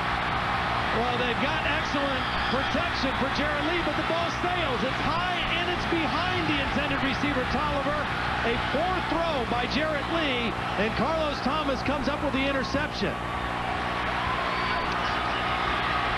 For Jarrett Lee, another costly interception. Last week, he threw one in the fourth quarter that was returned 51 yards by Brandon Spikes for a touchdown. He had an interception return for a touchdown against Auburn in the first game that we saw Jarrett Lee. That one not a touchdown, but South Carolina inside the 5-yard line right before the half. And it was clear that Thomas did step out of bounds. That's close. Yeah. That one is out. Yeah, that's the 6-yard line, it appears, where his foot went out of bounds. And he's on the line there at the 8. Yeah. So that's probably where they'll mark it. But still a huge play in South Carolina with an obvious chance to regain the lead. Well, this was the first time we saw Jarrett Lee right before halftime again. A very careless throw. Gabe McKenzie turned it into a touchdown.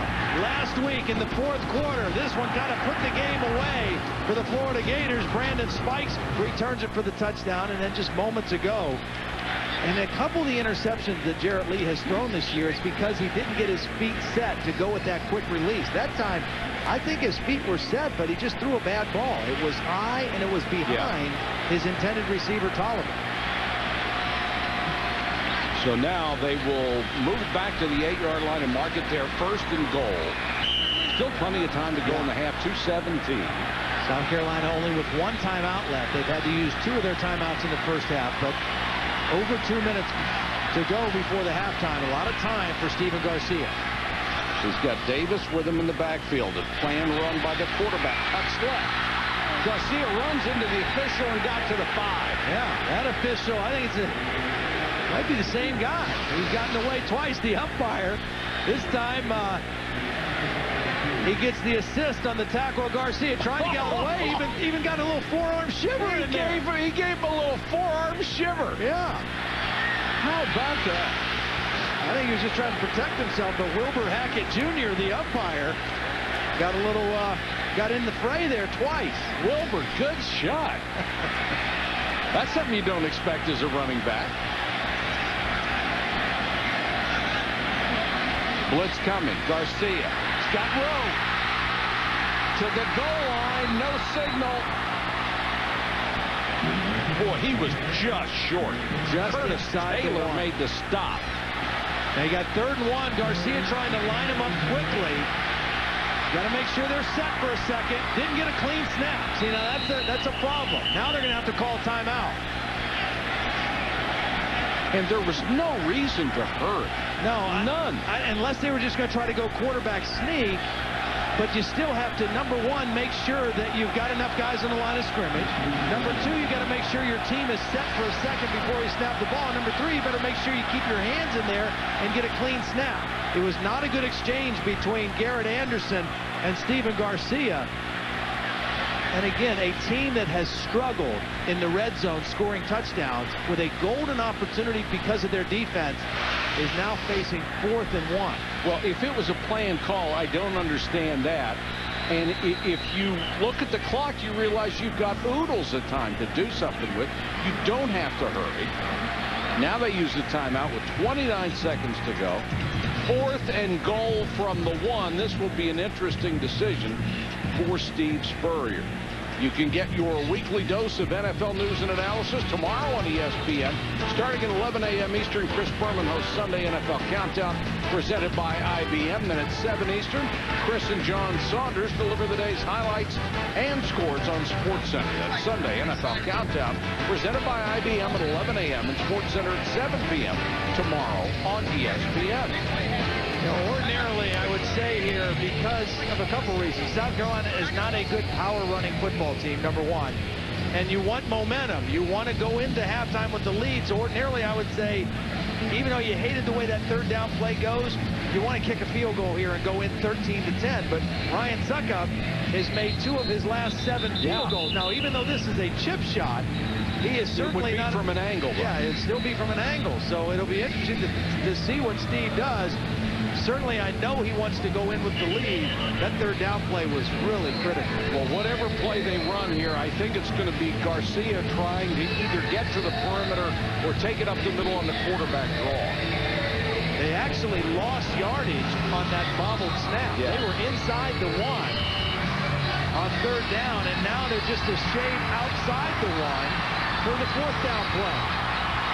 See the numbers on Garcia, 41 yards net. See, they've been in the shotgun so much when they got under center, they had a bad exchange on 3rd down. Now this will be a timeout LSU. The old basketball ploy. Yeah. Let them line up, see what they're going to do, taking it out of bounds, and then we'll call timeout and readjust. Take a look at the SEC standings because it's really awfully close in the East. Georgia 3-1, Florida 3-1. Vandy now after the loss today at 3-2. South Carolina at 2-2. And I'll tell you what, with their defense, if Garcia plays well, they can still be a big factor in this.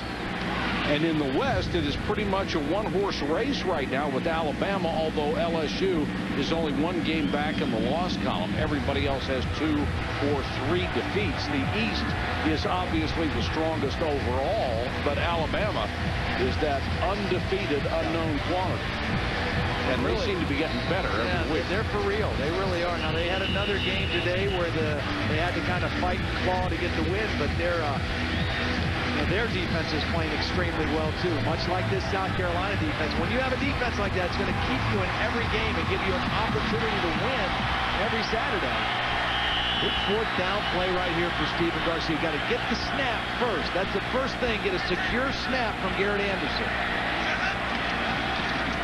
Garcia on the toss. To the goal line is Davis. Touchdown.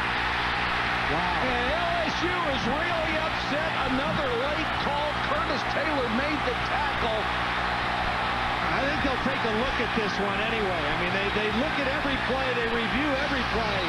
I didn't think he got the ball across the plane when I first watched it. I was watching the play through my binoculars, and I didn't think he got the ball across. Boy, is that close. He doesn't stretch. He doesn't reach the ball. Hard to tell from that shot. I really did not think he had it, but if he did, he got it just by a hair. Only a part of the ball has to get across that plane. He had it up a little bit on his chest instead of tucked under his arm, and I think that may have put it across the plane. The thing that South Carolina has in its advantage is that it was originally ruled a touchdown. So they would have to find enough evidence to overturn the call.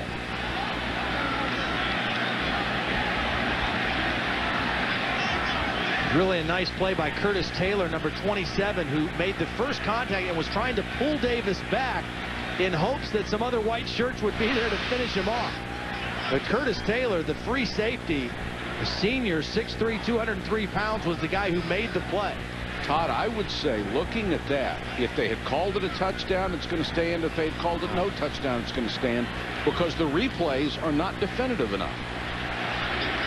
It shows it was awfully close. The ball just has to break the plane. It doesn't have to be the whole ball across the end zone. Just has to break. Any part of the front of the football has to break the plane. Man, was that close. And I was surprised at the call. Fans, touchdown.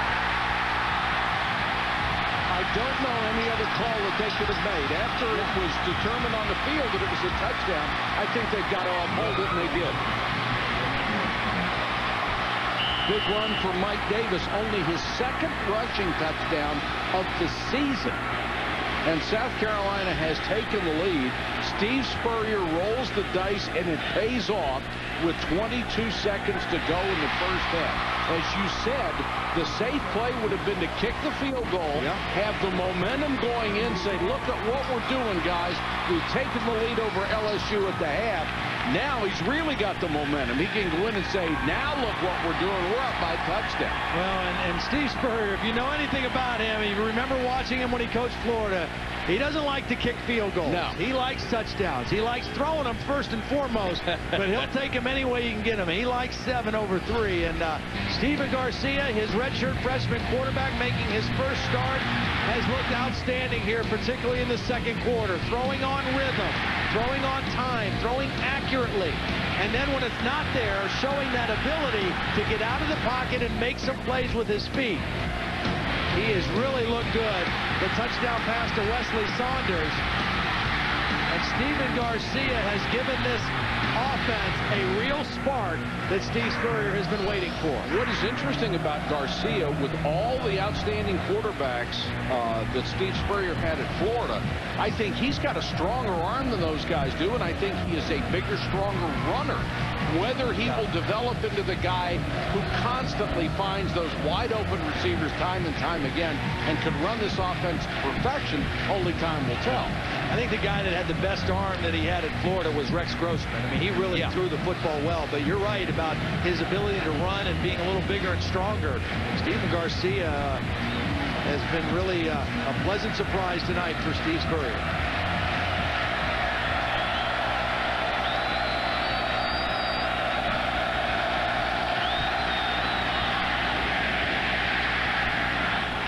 Holiday from the 5, in front of a big wedge.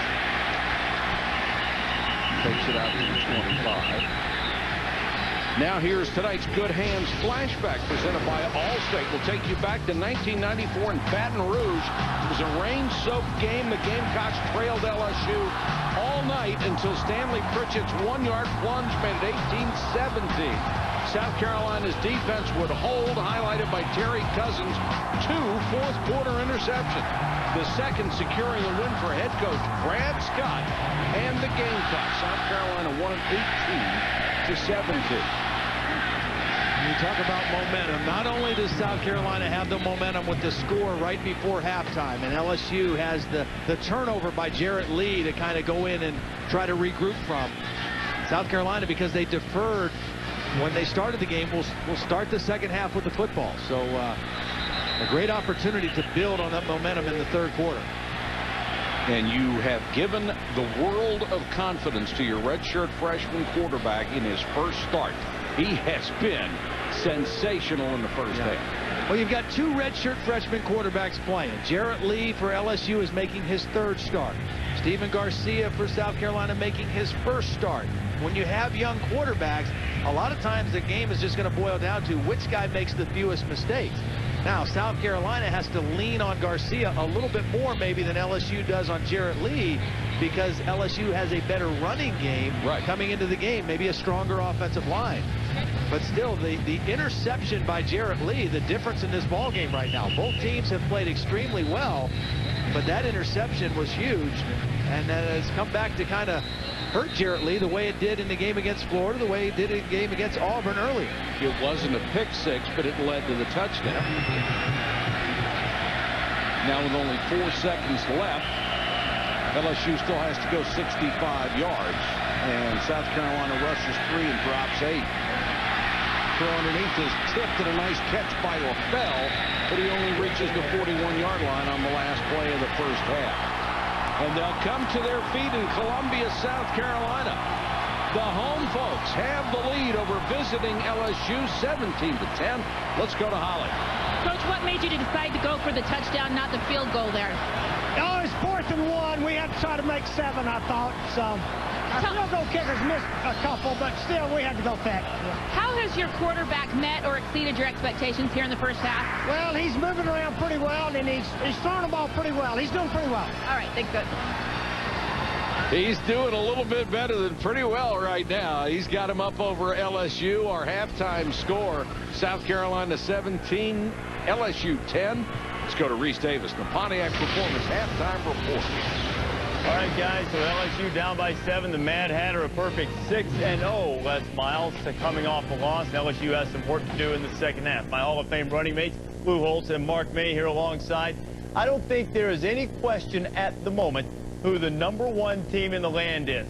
What a show Texas is putting on against Missouri right now.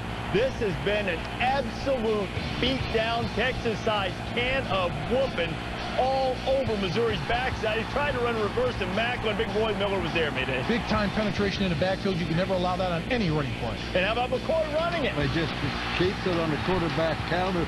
Missouri can't find the football. After another Missouri punt. By the way, Missouri has more 3-and-outs in the first half than they've had all season. Chris Obanaya scored 82-yard drive. That followed a 94-yard drive. Now McCoy's going to go to Malcolm Williams. And you want to see a pretty catch. Look at all the time that McCoy has in the pocket. Look at Williams going up for this catch over 2 defenders. Absolutely picture perfect. Catches the ball at his highest point. Touchdown. Redshirt freshman getting the touchdown to make it 21-0. Texas added another score to make it 28, and there's McCoy to Jordan Shipley. Just nice blocking here by the wide receivers. That Texas just playing with so much confidence. 35-3 over Missouri at halftime. I mean, Missouri probably would love to get on the bus and head back to Columbia right now, but they got to go back and deal with them in the second half, too. Texas has been unbelievable. Talking about hitting on all cylinders offensively, not just Colt McCoy, Chris Obanaya running the football. The offensive line doing a fabulous job of blocking, pass blocking, run blocking, but Colt McCoy has been the key to this Texas surge in the first half. 18 of 20, 230 yards and 2 touchdown passes. He's been absolutely phenomenal. When things haven't gone right, he made him go right. Here he scrambles, fumbles the ball, gets up. Oh, you think it's going to be a bad play? No, look at this. It's a first down Texas Longhorns. Unbelievable the way that they were able to execute offensively in the first half. Well, for the last couple of years, Texas has been very good on offense. The question this year was their defense. What Coach Muschamp has done with that defense is unbelievable. He has just completely stifled one of the best offenses in the country, statistically at least, going into this football game. So their defense makes them an unbeatable team right now. And, Coach, you're absolutely right, because he's making this Missouri offense look below average. And we all know coming into the last couple of weeks they could score on anyone, but not this Longhorn defense in the first half. Anyone but Texas is now the caveat offered, and I would say that those who have Will Muschamp on the wish list around the country, it's not hurting. Yep. It's not hurting. Not right now. Still to come. The Pontiac Performance halftime report. Numbers 2, 3, and 4. Alabama, Penn State, Oklahoma. All of them had varying degrees of challenges. At least half of challenges. We'll explain coming up. This halftime report is powered by Pontiac, the official performance machines of the NCAA.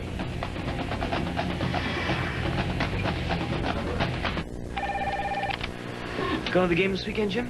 Well, Jerry, for more on that, let's throw it over to the Hampton Hotel where my wife Tracy is checked in. Trace, what's the mood over there? In a word, Jim, electric. Comfy beds, complimentary hot breakfast, and friendly service. Trace, what's that noise I hear? Wow, I wish you listened this well at home, Jim. She's kidding. I'm not. It's college football, honey. Well, there you have it, folks. And Trace, I'll see you in a few hours. Back to you, Jerry. Thank you. All right. If you're gonna eat $5, shouldn't you get your money's worth? Now, Quiznos has 6 large deli favorite sandwiches for only $5 each. Try the new Primo Meatball today. Toasted, melted, delicious. Mmm, Quiznos. Red or white? When you want to get away, Both. Enterprise will pick you up and get you going to romantic weekends. Pick Enterprise. We'll pick you up.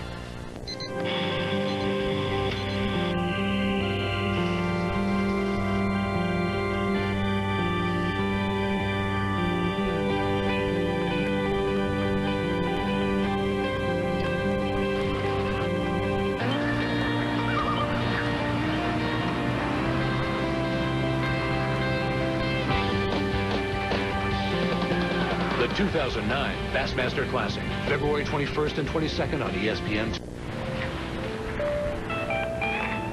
I've been opening up early for years. Some things never change. Like how old you have to be to buy lottery tickets. State law says you must be at least 21. And the lottery is real strict about this. And I am too. So if you're going to play, have fun. Play responsibly. And remember, you must be at least 21 to buy lottery tickets. Kick off this football season with a brand new Volvo from Duplessis Volvo. 08s are going fast and the 09s are rolling in daily. This is your opportunity to choose between sporty sedans, stylish wagons, or luxury SUVs. Get your game on at Duplessis Volvo, where you can expect more. Duplessis, Louisiana's premier Volvo dealership.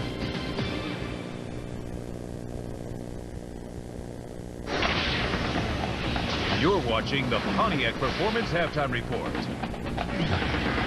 This is a typical Saturday night in the SEC. Steven Garcia to the big tight end, Wesley Saunders. He rumbles in South Carolina on top of number 13, LSU, 17-10. Alabama and Ole Miss. The Crimson Tide, ranked number 2, coming in against the Rebels. They've beaten Ole Miss by exactly a field goal the last 3 years. John Parker Wilson, Marquise Mays. Mays has the touchdown, 7-3. And then a little trickeration for the Tide that works out, Mayday. Little throwback special here. John Parker Wilson steps up and throws the perfect pass downfield, touchdown, Alabama. Wilson threw for 219 yards, but Alabama in a sloppy second half turned it over a couple times, gave up a touchdown and a fake field goal. This is a Pontiac game-changing nominee, stuffing Ole Miss on 4th down on a drive. Dante Hightower, the freshman, exciting his head coach, Nick Saban. What about the vertical on Nick? Oh, that was impressive. And then on 4th down, the Rebels had gotten within 24-20. Right Reverend and the Rebs can't pull off the Swamp Bryant-Denny sweep. 24-20, the Tide escapes. Michigan and Penn State. Penn State lost 9 in a row to the Wolverines. See, you want to shake Joe Pa's hand these days, the all-time winningest coach in big-time football. Look, Michigan jumped on top 10-0. Evan Royster goes all the way. It's 10-7, but Michigan comes back. They have a 17-7 lead. Then things start to unravel in the third quarter. 17 all. Nick Sheridan held it too long. Too long. It's a safety. It really actually turned the game around. I want to say, lady, go into coach and you can shake his hand after the game every time. The safety was his game-changing nominee. And Coach, what about Royster? Oh, Royster just a tremendous back. And, you know, just offensively, defensively, every area Penn State is playing like Texas. Well, 39-0 run to close it, makes it 46-17. Kansas and Oklahoma. You want to talk about some offensive fireworks. Sam Bradford had another huge day. He hits Joaquin Iglesias. Look at all the time he has. Looks left, looks middle, looks right, throws Joaquin Iglesias. He's going to take it all the way down to the line. Iglesias set Oklahoma records with 12 catches. He tied OU record with 191 yards. Here's Todd Reesing to Desmond Briscoe. Briscoe, he set a Kansas record with 12 catches for 269 yards. Reesing threw for 342. Wasn't nearly as much as Bradford, who threw for 468 from Gresham. He just has a quick release, throws the ball very well, but he also has excellent receivers and a great offensive line. DeMarco Murray going in from the 8, and Kansas stayed within 2 touchdowns. 45-31, the Sooners bounce back from the Red River rivalry. Texas Tech had a little trouble for a while. Graham Harrell threw for 450 yards and 3 touchdowns. And I don't even know what to say about Washington State. The worst loss in school history, SC's biggest win since 1931. Washington State, I'd be glad McKnight couldn't make the trip. 69-0.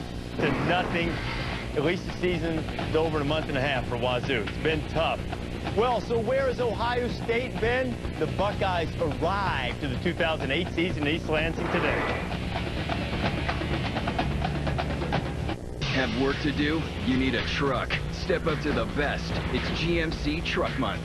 Check out the Sierra 1500 with better available V8 fuel economy than Toyota Tundra. It's time to go to work. It's GMC Truck Month. Get $5,000 cash back on GMC Sierra. And introducing financing that fits. See your dealer for access to hundreds of banks, all competing to get you the best rate possible, even with no down payment for qualified buyers. $30,000. Do I hear 40? $40,000. Do I hear 50? 50,000. I have 50,000. Going once, twice. Sold to the gentleman in the side. Hi. Moving on. This is a 19. Okay. I want to go ahead and sell it now. Sell what? That thing I bought. Constantly buying and selling stocks doesn't make much sense either. That's why Edward Jones recommends investment strategies that have proven themselves over the long term. Edward Jones, making sense of investing.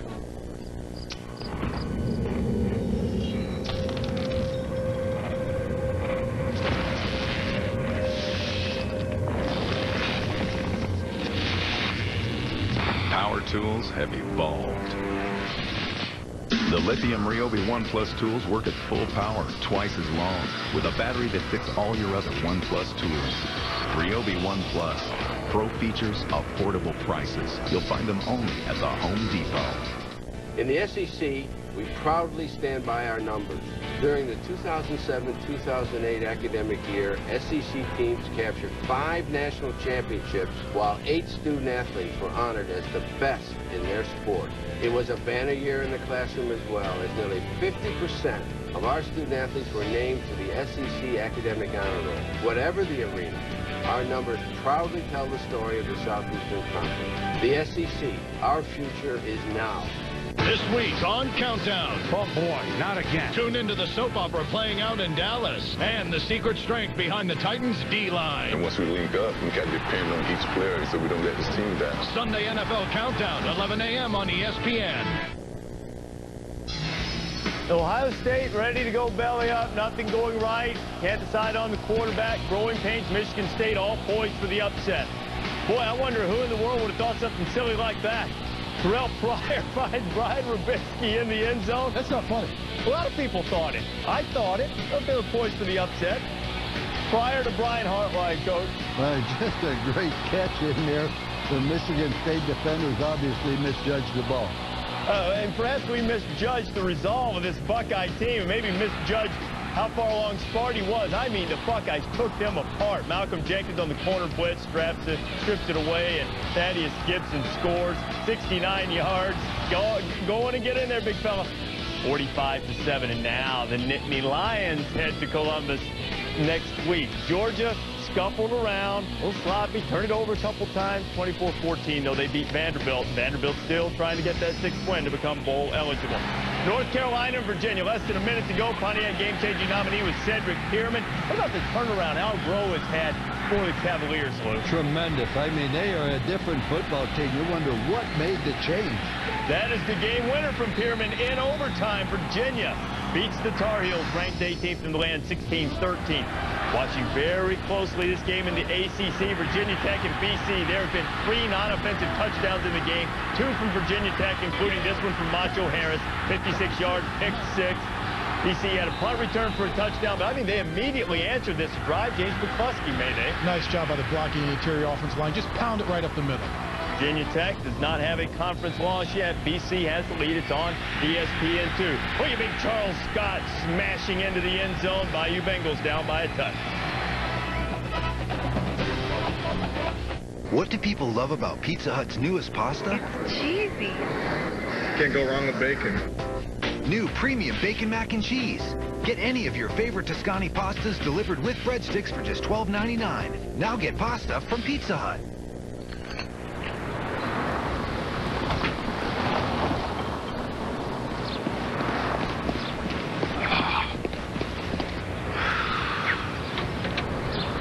A lot goes through your mind after an accident. But with Liberty Mutual, insurance issues won't. Because we offer unlimited rental coverage, new car replacement, and accident forgiveness to help ease your mind. And that's our policy. Liberty Mutual Insurance. Great deals are waiting for you to score at Duplessis Cadillac. 2008s are going fast. 2009s are arriving daily. Expect more from a luxury vehicle this football season. Sophisticated styling, impeccable standards for excellence, affordable luxury, and with a huge selection of vehicles to choose from, the ride of a lifetime can be yours. Break through and experience the difference at Duplessis Cadillac, Louisiana's premier Cadillac dealership.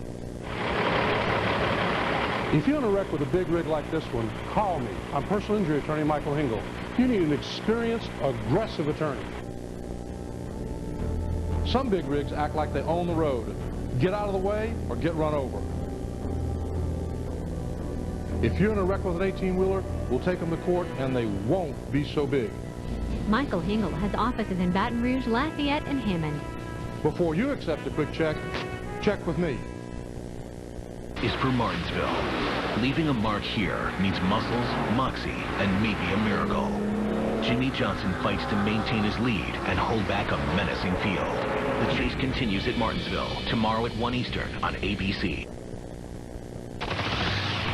All right, the Red Sox and the Rays, both runs driven in by Kevin Youkilis. B.J. Upton has hit a home run for the Rays. Game 6 of the series, Tampa Bay leads it by a count of 3-2. The Red Sox trying to force a Game 7 on Sunday. And speaking of Sunday, the NFL weekend is upon us. Here's Chris Berman.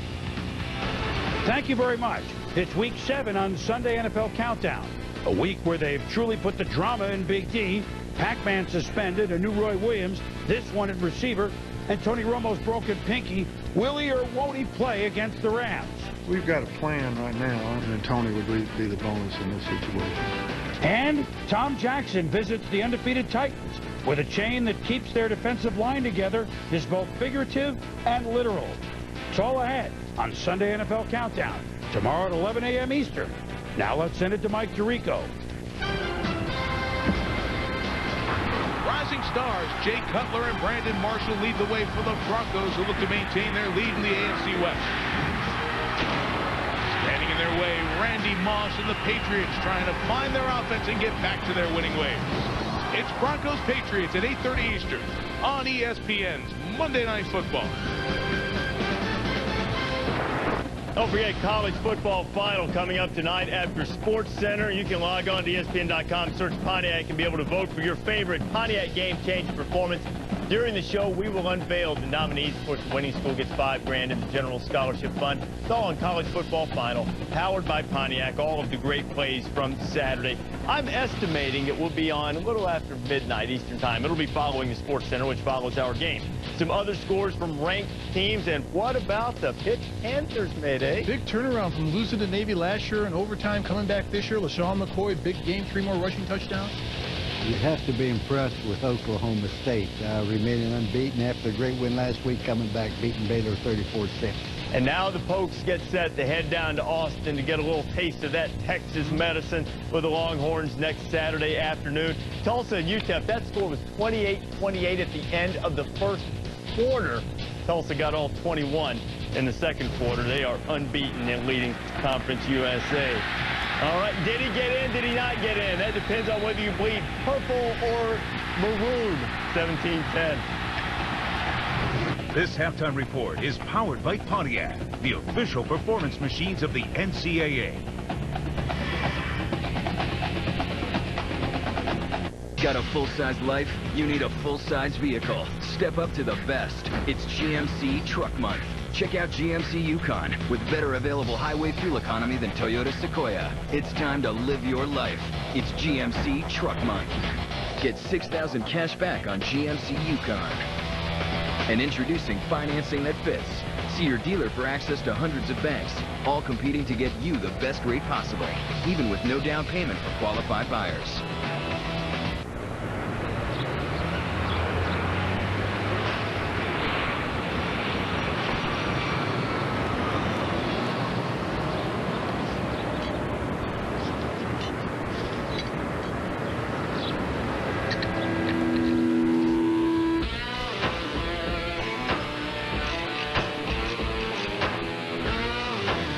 Whatever you're working on, Advance will help you keep the wheels turning. Black Ice, the first new album from AC/DC in 8 years. 15 new tracks, including Rock and Roll Train. AC/DC, Black Ice, the long-awaited new album. Also available with 2 limited edition covers and as a special deluxe package. Available October 20th only at Walmart, Sam's Club, and acdc.com.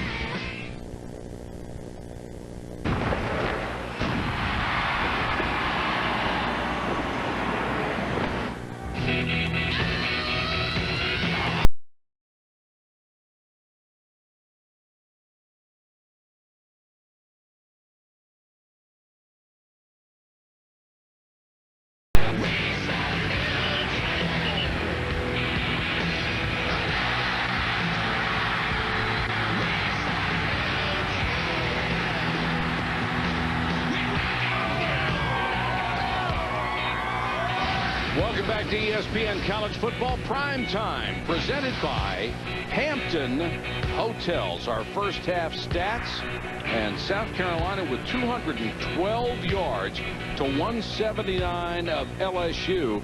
The turnovers even at 1-1, but the big one was the one that was really set up South Carolina's go-ahead touchdown. Yeah, it really did. I mean, it was almost returned for the touchdown. But South Carolina able to put that touchdown across right before the end of the half to take the 7-point lead. And those are the kind of turnovers that really are difficult to overcome against a good football team. And we're seeing two good football teams in the game tonight. Sure are. South Carolina will get it first. Captain Munnerlyn is deep and has to retreat 6 yards deep in the end zone. He'll take it there. And the Gamecocks will start at the 20-yard line. Coming out party tonight for a South Carolina quarterback that Steve Spurrier told us earlier this week, and he said this several times, gives us hope. Yeah. And after seeing him, boy, does he ever. He really does. I mean, he's a nice player. He's got a great arm. He can make all the throws Steve wants in the offense, and he's got the mobility to make plays when the protection breaks down. It'll be interesting to see if he continues to play within himself, within the framework of the offense. He still is a redshirt freshman, and this still is his first start. Let's see if he can avoid the big mistake that bit Jarrett Lee right before the end of the first half.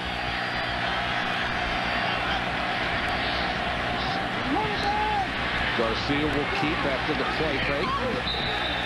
Flag is down. He's knocked out of bounds at the 25-yard line and ends up going into one of the sideline officials. And we'll check out the flag. Thrown in the area was normally holding, and that's the signal.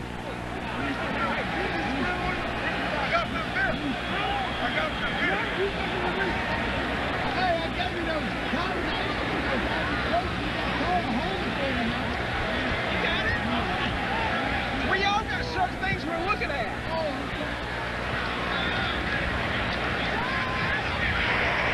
During the run, holding, number 84, offense, 10-yard penalty, replay first down.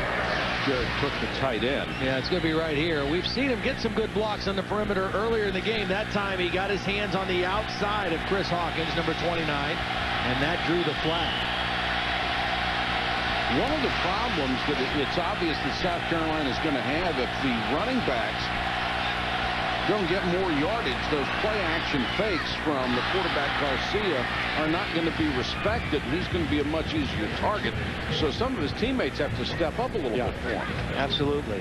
And he's only going to be able to take so many hits. As we take a look at his pass chart tonight, kind of interesting when you look at it because most of his deep damage has been on the right side, but he's been very effective in the short to medium passes on the left side. So kind of balancing it out, left and right, short and deep.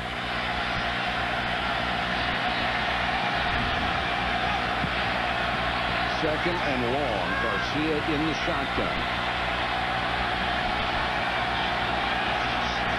Got Bobby Wallace, number 22, back with him. Pressure coming. Garcia keeps the play alive, taken down at the 12. Flag down, looked like a face mask. Or was it a horse collar? Well, whatever it is, if it's against LSU, it's a costly penalty because they've really got South Carolina backed up. Nice job of pressuring Garcia.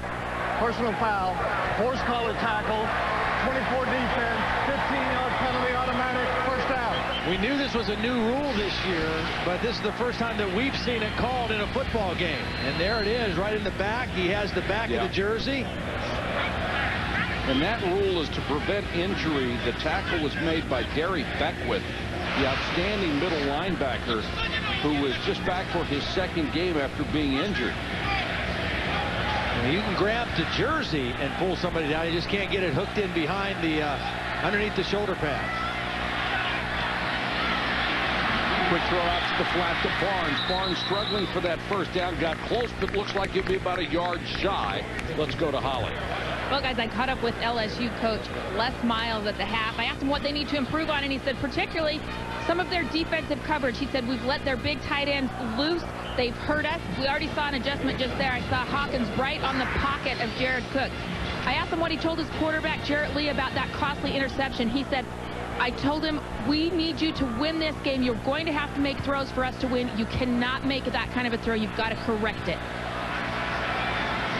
Davis.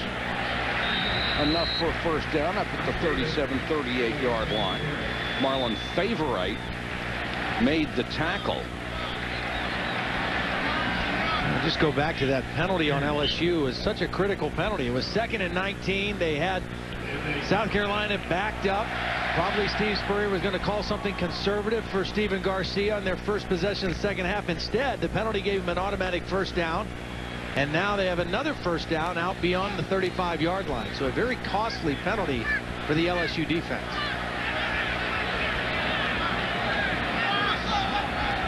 Redshirt freshman changing plays. Garcia making the first start of his career and doing brilliantly.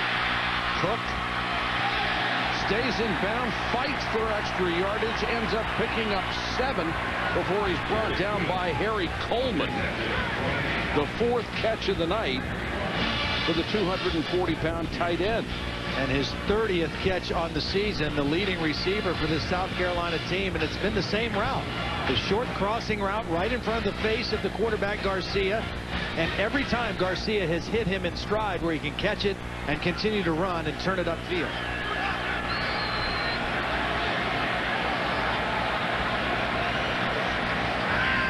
Garcia, bubble screen. Give him about another 5 yards with Mo Brown before he is gang tackled and thrown back. See, that's just like a running play. I mean, basically, you know, it's 2nd and short. They want to run the football. They want to get an easy first down. It's just throw it out there and let him run and make one guy miss. You got a lead blocker out there. It's just the same as, it's just easier than trying to run inside against this LSU defense. But I think that pass lets you see how strong an arm that kid has. Yeah. That ball gets out there in a hurry and gives that receiver a chance to make more yards. It gets there in a hurry and it gets to the right spot.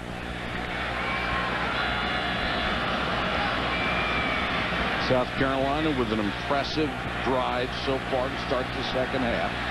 They have reached the LSU 47. That play was messed up on both offense and defense. It looked like there were people moving all over the place. 2 flags are down.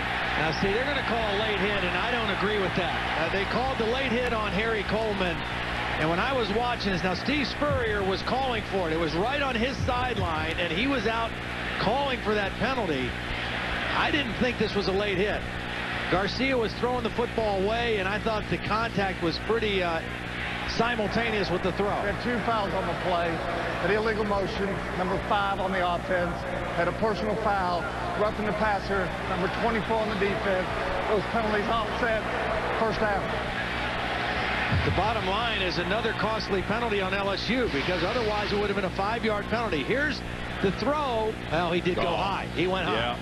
It wasn't so much that it was late, it was where the hit took place. He did hit him up high around the head. Yeah, it was helmet to helmet. Yep. You simply can't do it. It was a good sales job by Coleman. He got up and acted very innocent, like he hadn't done anything. Well, he had me fooled until I saw it again.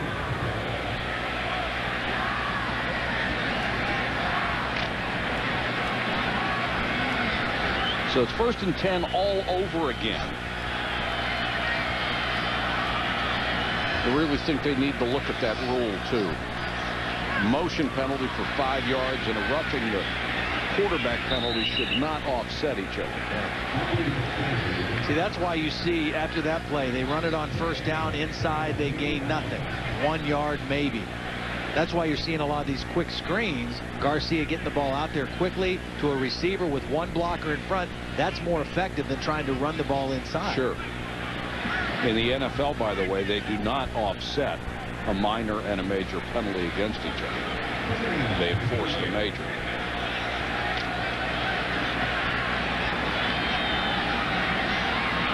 Second and 9.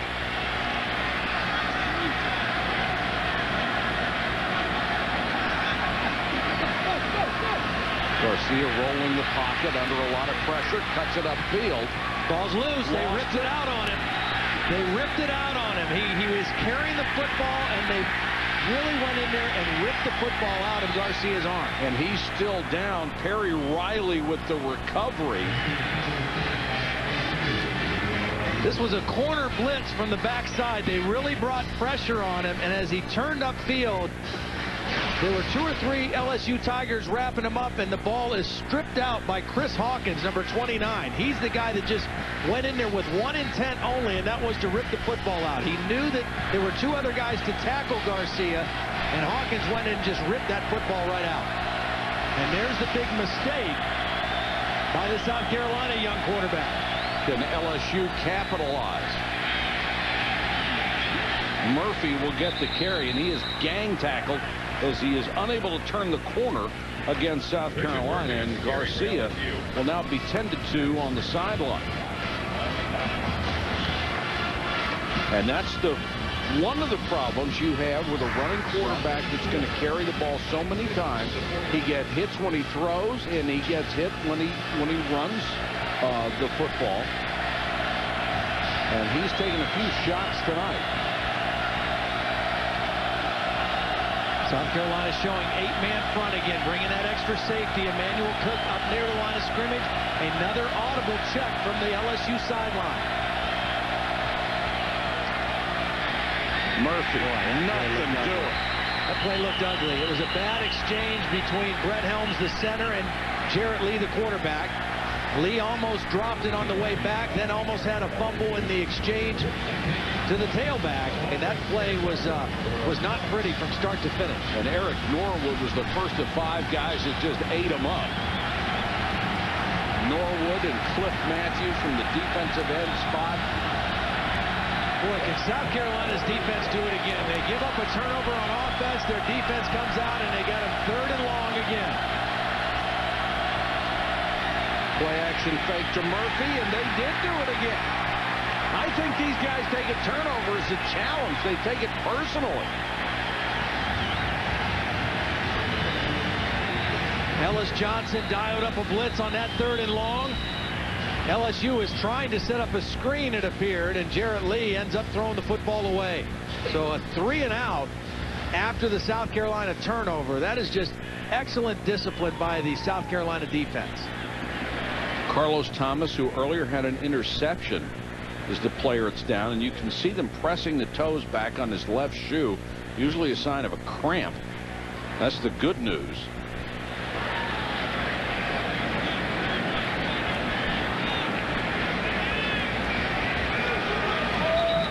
Holly Rowe, what do you have? Well, after that fumble, you saw Steven Garcia doubled over here on the sideline. He didn't want any help from the training staff. Looked like he took a hard blow to the sternum or stomach area. He just collected himself here on the sideline. Steve Spurrier came over, gave him a nice earful after that turnover, but he appears to be just fine, other than a little bit of wounded pride.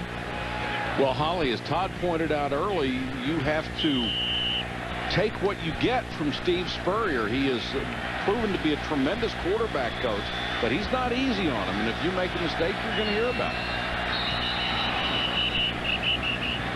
Munnerlyn is deep, but they're going to whistle this play dead.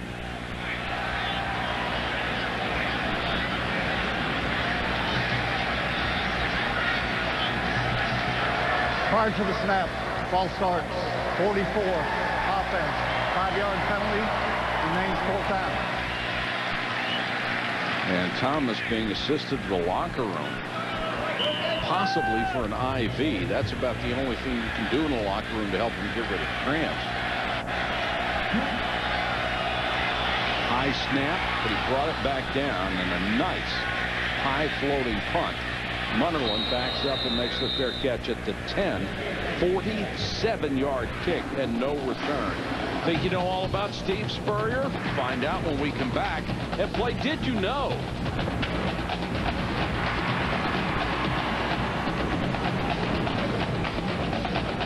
The new 2009 Mercury Mariner.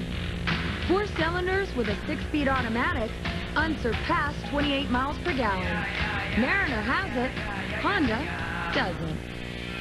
You gotta put Mercury on your list. It took me years to build good credit, but only a few minutes for someone to steal my identity and ruin it.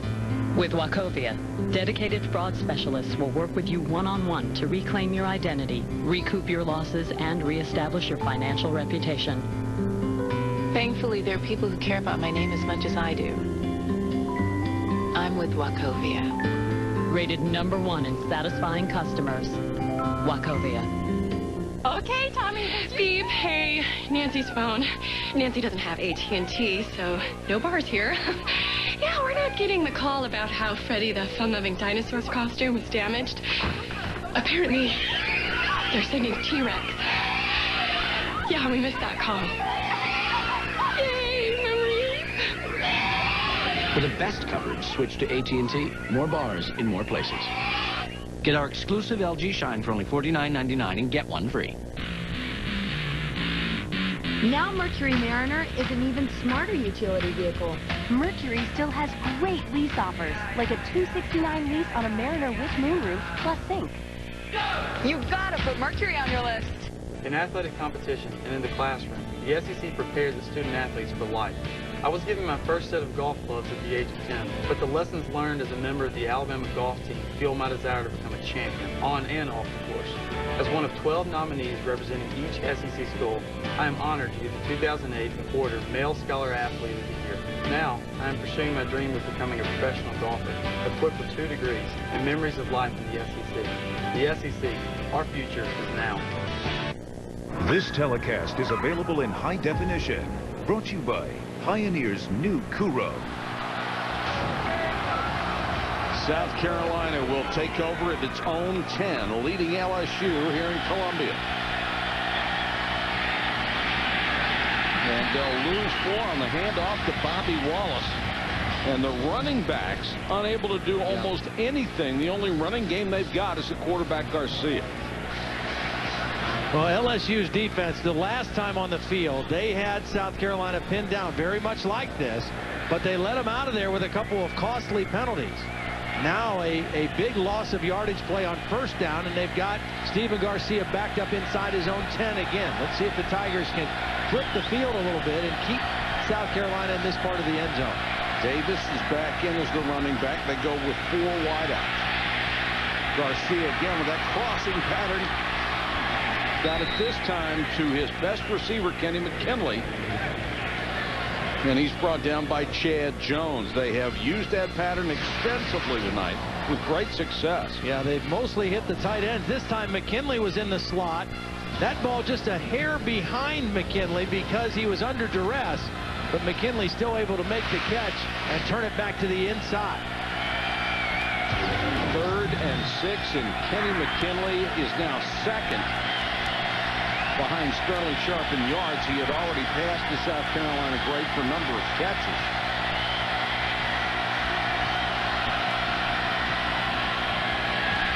Garcia under pressure, throws wide this time, intended for Barnes. Boy, Harry Coleman made a nice decision on that. He came on a safety blitz. Now, he was the guy who had the late hit on the quarterback in the last possession. Watch Harry Coleman from the right of your screen. He has a clear shot at Garcia, and he pulls off and just runs by him. He doesn't even touch the quarterback. Garcia throws the ball too far outside. That was a guy who learned his lesson from the possession before, Harry Coleman on the safety blitz. Holiday, the #1 punt returner in the country, averaging 25-1, waits at his own 45-yard line. Poor kick. Picked up by one of the up men. A very, very bright play by Patrick Peterson, who's a defensive back. He saw that ball pop right toward him and took advantage of it. Great field position for LSU. The 29 MPG Mercury Milan plays your music with voice commands. Play track, go. Read your text messages out loud. Milan has sync, Honda and Toyota don't. You've got to put Mercury on your list. Jim, when you touch down at Hampton, you wake up a winner. That's right, Tracy. Thanks for their complimentary hot breakfast. Omelet. Sausage. French toast sticks. I love French food. And sticks.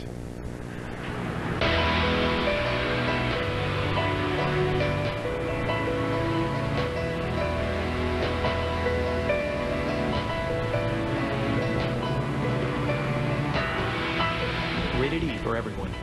Nothing says love like beef.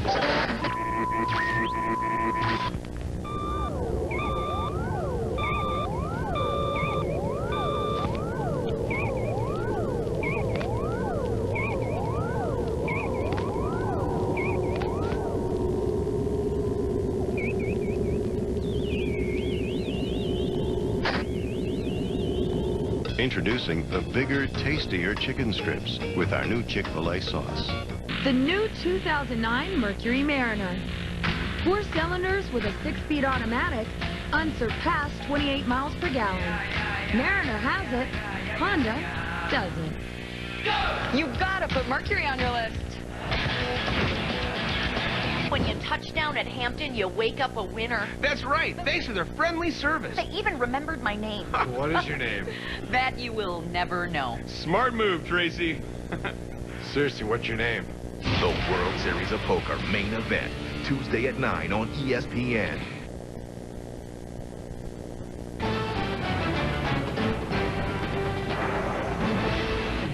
ESPN's College Football Primetime, brought to you by Liberty Mutual Insurance. Vote now at coachoftheyear.com. And Mercury and your local Lincoln Mercury dealers. South Carolina State Fair going on at the same time as our ball game. First time in 31 years they've had a night game while the fair was going on. One of the things you can get there, deep fried Pepsi. Boy, that should be on Taste of the Town when we get back to South Carolina.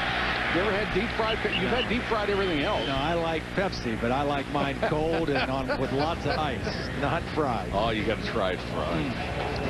A little gravy on it, nothing like it.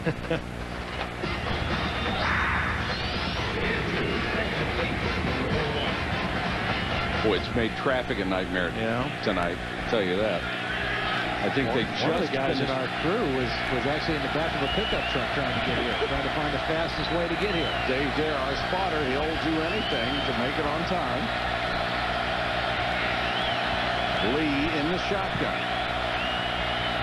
Four-man rush, a little swing, and look at that coverage by South Carolina. They got it out to Keelan Williams. There were three defenders there, led by Norwood, and then the middle linebacker, Jasper Brinkley, got out there. What a diagnosis they made on this play. I mean, they read it right away. Did you see Norwood? He took about 3 steps towards the quarterback and then just peeled and made a beeline right for the receiver. They read it all the way. And this South Carolina defense, I'll tell you what, they're for real. Ellis Johnson, his first year as the defensive coordinator, has done a marvelous job with this defense.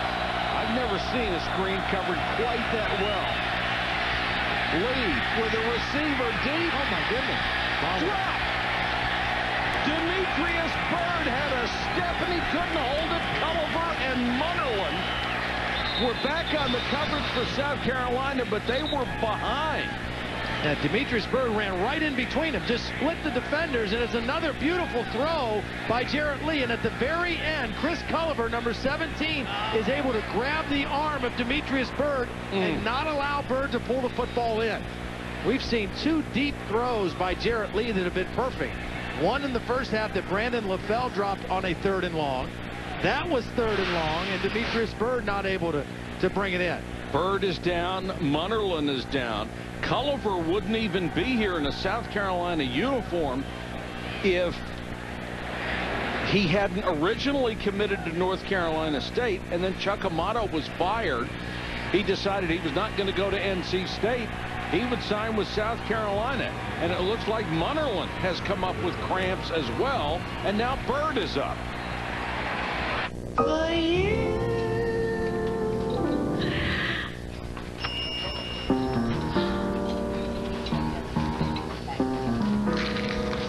If you're gonna eat $5, shouldn't you get your money's worth? Now, Quiznos has 6 delicious large deli favorite sandwiches for only $5 each. All toasted to perfection. Try the new $5 large Primo meatball today. Toasted, melted, delicious. Quiznos, love what you eat. Monday, Jay Cutler leads the high-powered Broncos attack against Matt Castle, Randy Moss, and the Patriots. ESPN Monday Night Football, Broncos-Patriots at 8:30. Hey, football fans, now's the time to try ESPN MVP. Text trial to 7280 and manage your fantasy teams, watch live gamecasts, and get exclusive commentary as part of your trial. Only on VCast from Verizon Wireless.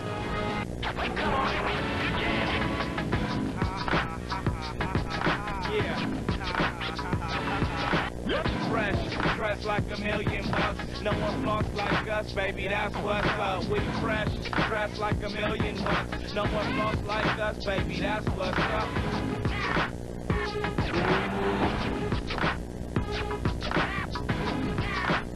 All this and more available on Cox Digital Cable.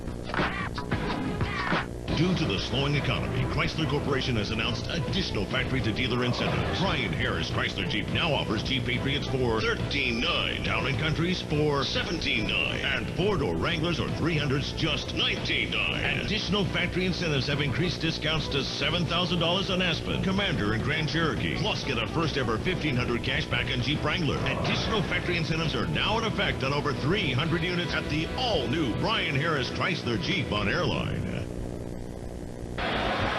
Welcome back to ESPN College Football Primetime, presented by Hampton Hotels. South Carolina with the lead. Late third quarter, LSU punting it away. And Akeem Augusta is back to receive. Captain Munnerlyn, with cramps, has gone to the locker room. Fair catch made, and again, South Carolina will start at the 10-yard line. Did you know that when Steve Spurrier got his Heisman Trophy in 1966, he immediately gave it to University President Dr. J. Wayne Wright so the award could be shared by the Florida students and faculty? That gesture was so moving that Florida student government raised money to purchase a replacement for Spurrier. From that time forward, the Downtown Athletic Club has issued 2 trophies, one to the individual winner and one to the school. And that's one of the things that makes Steve Spurrier so unique. Normally, people who were really good at what they do, and he was a great college quarterback, are not good coaches because they don't understand the mechanics of what they did. They just did it. But Steve Spurrier is an exception. Keep it on the ground. Davis trying to get a couple of yards, and that's all he does get. Cotrera makes the tackle. Spurrier won his national title at the University of Florida, along with 7 Southeastern Conference titles. Was a multiple SEC Coach of the Year and 4th most in wins in the Southeastern Conference with 100. What a program he had at the University of Florida, and he was trying to replicate it here at South Carolina. Garcia, short set, he's in trouble. That was a brilliant individual effort by Tremaine Johnson. He actually appeared to leap over the blocker. He was able to get up and make the stop. Yeah, he guessed on the snap count, so he just beat him off the football immediately. I think that was Terrence Campbell, number 60, trying to block him. But he jumped over the line of scrimmage, got up, and then still got to the quarterback for the sack. An exceptional individual effort. Well, again, here's where Garcia needs to be smart with the football. Your defense is playing great. You're backed up in your own end. Don't force something if it's not there. Draw play. Davis spins off a tackler. Back to the original line of scrimmage, +1. They'll have to kick from there. LSU's defense here in the second half looks a lot different than they did the first half. I mean, they are more aggressive.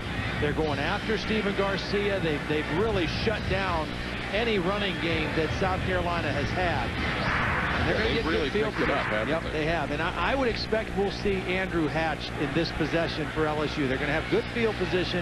And one thing they've done pretty well tonight is run the option with Andrew Hatch. I expect to see it this offensive set. South Carolina's running backs have gained only 19 yards tonight. Trendon Holiday driven back to his 39.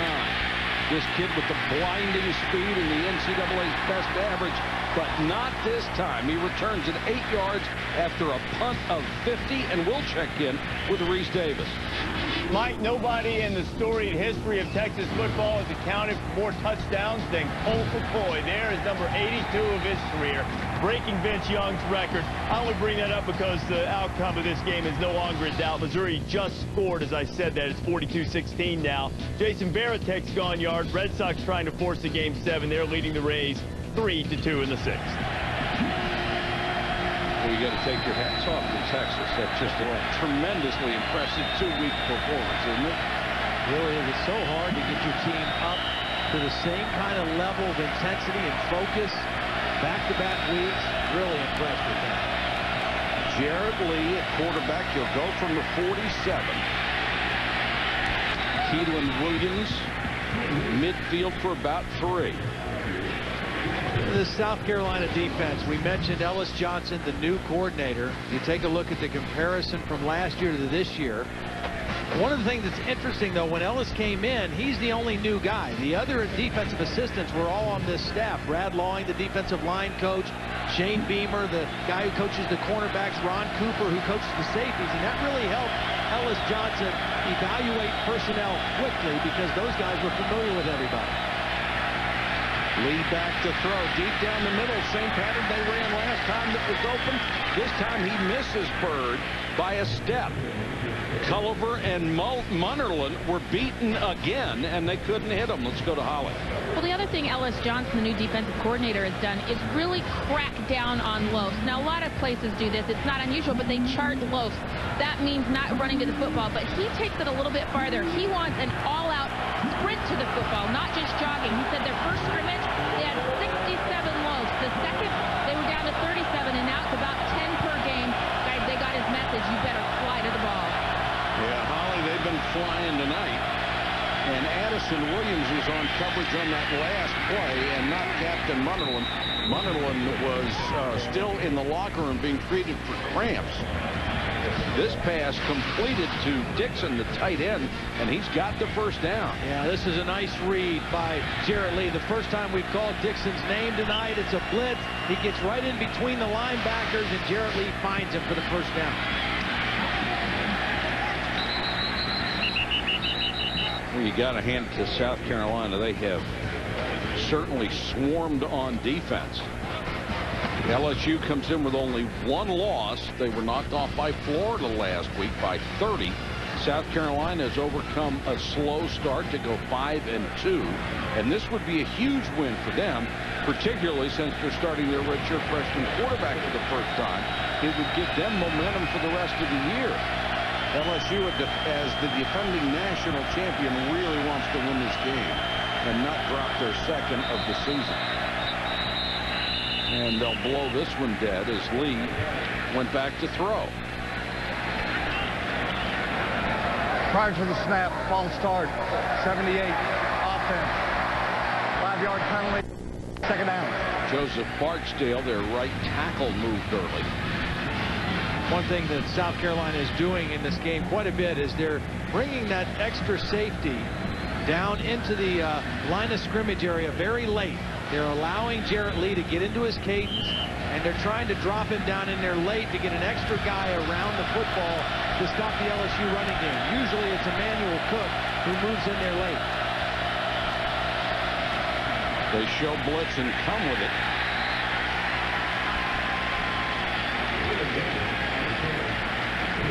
Tackle made by Jordan Lindsay, the defensive end, the twin brother of Dustin Lindsay, the linebacker. Second set of twins they have had here recently playing defense. Casper and Jasper Brinkley were the others. Casper used up his eligibility a year ago. He's on the practice squad of the Carolina Panthers.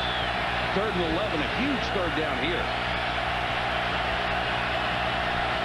LSU has been throttled on offense. Lee under some pressure, throws over the middle and complete. What a tremendous throw. Terrence Tolliver with the catch. He's the tall receiver, 6'5", and he had to go up in the air and get that one. It was right before the half. Lee was trying to hit Tolliver and threw it high and behind him. This one was high, but it was in front of Tolliver where he could still go up and snatch the football. And that one had to be high. It was well covered. This one goes out in the flat to Keelan Williams. And Williams will pick up almost 9 yards. Williams getting a lot more action tonight than what he's received through the first 5 games this year, as we see one of those defensive stalwarts for South Carolina, Eric Norwood, down. Well, we have seen several South Carolina players down. This week on Monday Night Football, Jake Cutler and Brandon Marshall will lead the Broncos' high-powered offense against Matt Castle, Randy Moss, and the New England Patriots. Monday Night Football on ESPN at 8:30. Our coverage starts at 7 Eastern with Monday Night Countdown delivered by UPS. Sometimes you will hear a fact that blows your mind. When Matt Castle took over at quarterback for New England, it was his first start since high school. Oh my God. It's just amazing. It is. that he would be in the NFL with a team that great, and he hadn't even started a college game. Remarkable. Norwood is out on this second down and short, and Andrew Hatch is in for LSU, the running quarterback. Second and short, you got a lot of options open to you here. Scott the tailback, and he'll get the carry. Lowers his shoulder. It'll be first and goal at about the 7-yard line. See, LSU really needs to capitalize on this drive with a touchdown because their defense has kept the football at this end of the field. They've stopped South Carolina deep. They've punted them deep. Then their defense has held them. Yep. They've gotten good field position. Every possession this quarter, they've got to capitalize here and tie the score on. They can't expect to have the same field position edge in the fourth quarter as they've had in the third. Hatch throws back against the grain, has a man wide open for a touchdown. Richard Dixon, the tight end. So Hatch, the running quarterback, rolls to his right, and they crossed him up. They sure did, and Richard Dixon did a beautiful job of selling the play because he actually showed block for a count or two before he released, and that really fooled the South Carolina defense.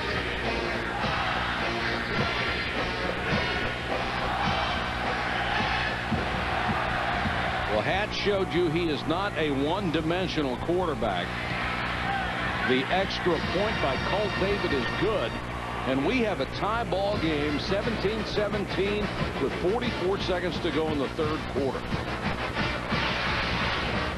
Richard Dixon is right here, and watch as this play starts and the quarterback rolls. He's going to actually show block for a little count and then release and go across the formation. It's a design throwback, but he shows block, and therefore nobody picks him up as he crosses the formation.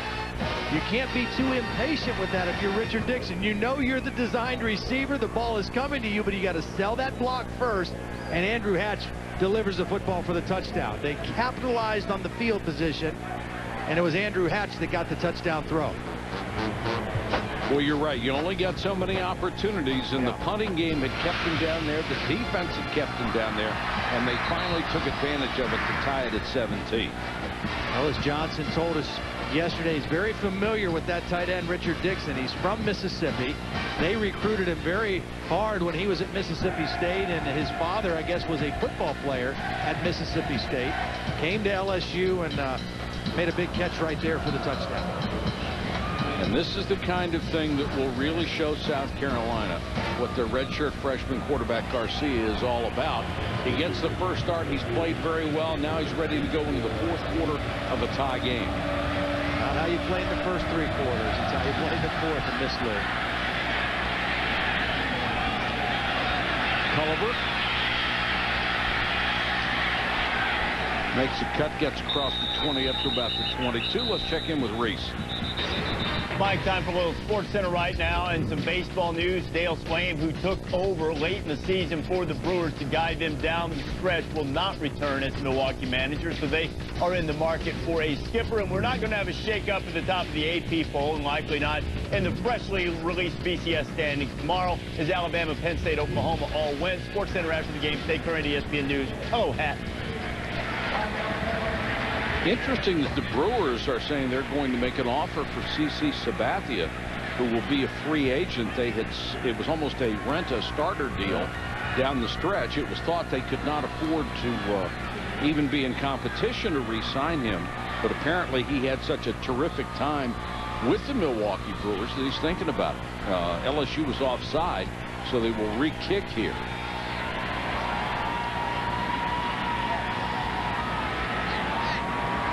Well, Steve Spurrier hopes because of that to get a little bit better starting field position for his offense than he's had this entire third quarter. It just feels like, I'm sure it feels like to him that he's been playing out of his own end zone the entire quarter.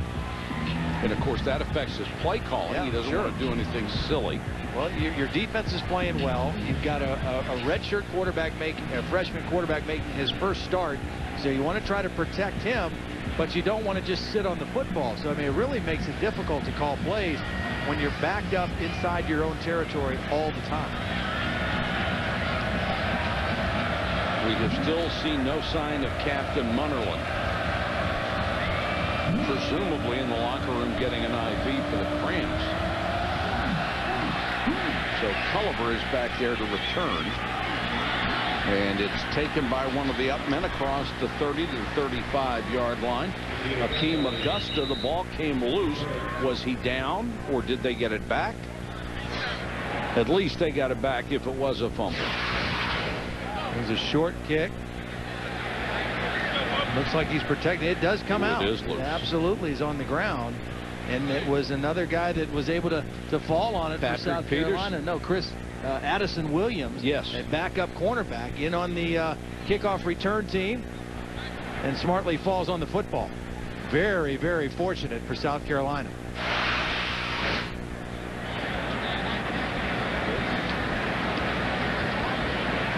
And another player is down. Ron Brooks, a defensive back out of Irving, Texas, for LSU. And it's not all that hot. We've seen a lot of cramps. This is obviously not that.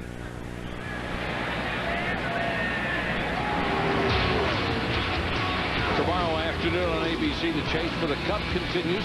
Jeff Burton tries to carry the momentum from his win last week to Martinsville. Chase for the NASCAR Sprint Cup at Martinsville tomorrow on ABC. Our coverage begins with NASCAR Countdown at 1 o'clock Eastern.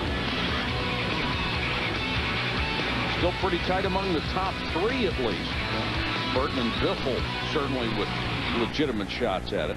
I guess this guy, Carl Edwards, is a big Missouri Tiger fan. And, tough night for him. Yeah, tough night for him, and he can't afford another loss like the Tigers. If he wants to stay in the championship hunt, he's got to get a win. Qualifying was rained out.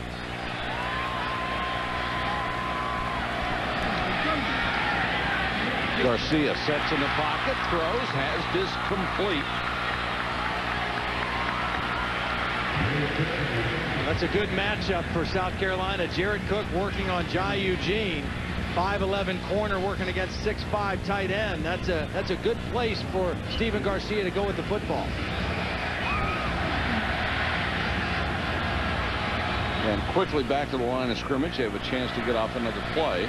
See what Garcia's doing. That's another thing Spurrier likes. He likes that Garcia's confident enough to look over, to see for changes and audibles when Steve wants to change the play. He likes when his quarterbacks will do that, and Garcia not afraid to look over and change the play at all. Davis across midfield, just into LSU territory. As we come to the end of three quarters, we're tied at 17.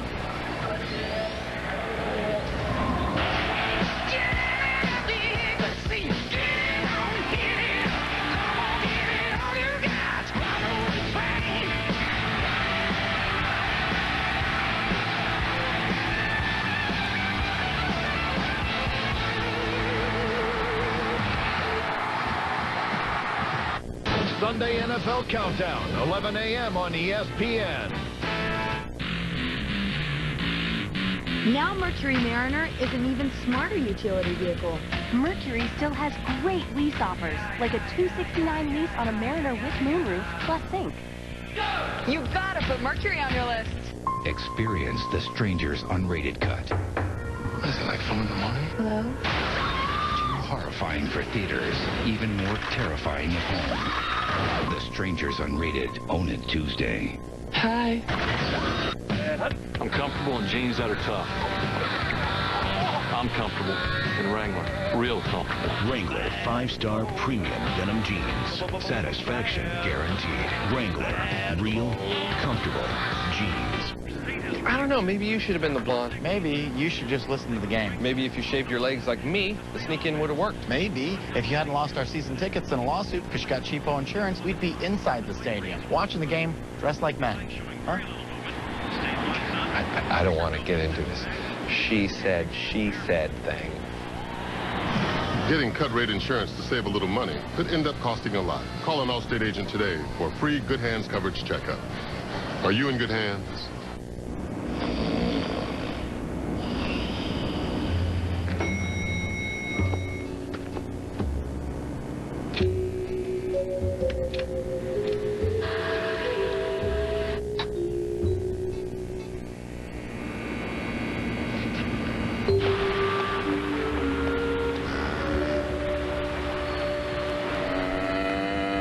Introducing the bigger, tastier chicken strips with our new Chick-fil-A sauce.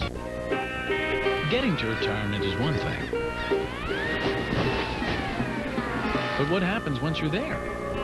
That's where the principal can help. Not only are we one of the nation's 401k leaders, we also have many planning tools and options to help manage a healthy income during retirement. Because why come this far just to miss all the fun? The Principal Financial Group will give you an edge.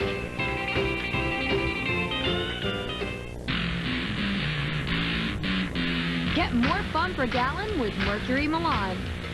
Mercury still has great lease offers, like a 219 lease on a well-equipped Milan with the automatic package. You've got to put Mercury on your list. 1 quarter to go from Columbia, South Carolina. We're tied at 17. It has been a good week for some of the members of our ESPN Primetime crew. On Tuesday, October 7th, one of our graphic operators, Ben Nelson, and his wife had a baby girl, Kendall Grace. This past Monday, our TD, Dean Peer, and his wife had a baby boy, Jesse Dean. Congratulations to Ben and Dean and their families. Good luck and good health. And down goes Stephen Garcia.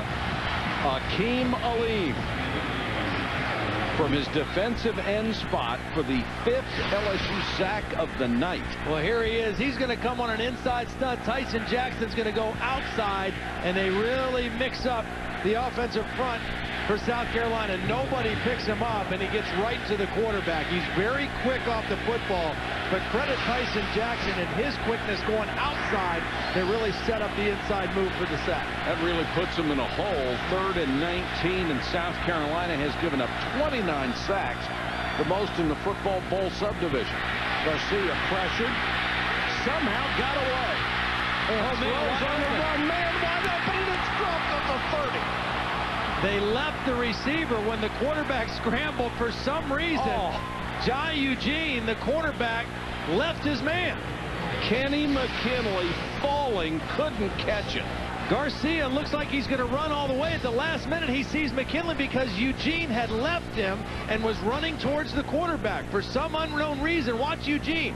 You never leave your guy there. The quarterback hasn't crossed the line of scrimmage. There's nobody there if McKinley can make this catch. Oh, and it's a tough throw because he's running to his left, threw off the wrong foot, but he got it there, and McKinley trying to come back and get it, just couldn't make the catch. Jones is back inside his 15 on the punt, trying to find the seam, gets back across the 20, return of 7 after a punt of 46. What a game changer that could have been.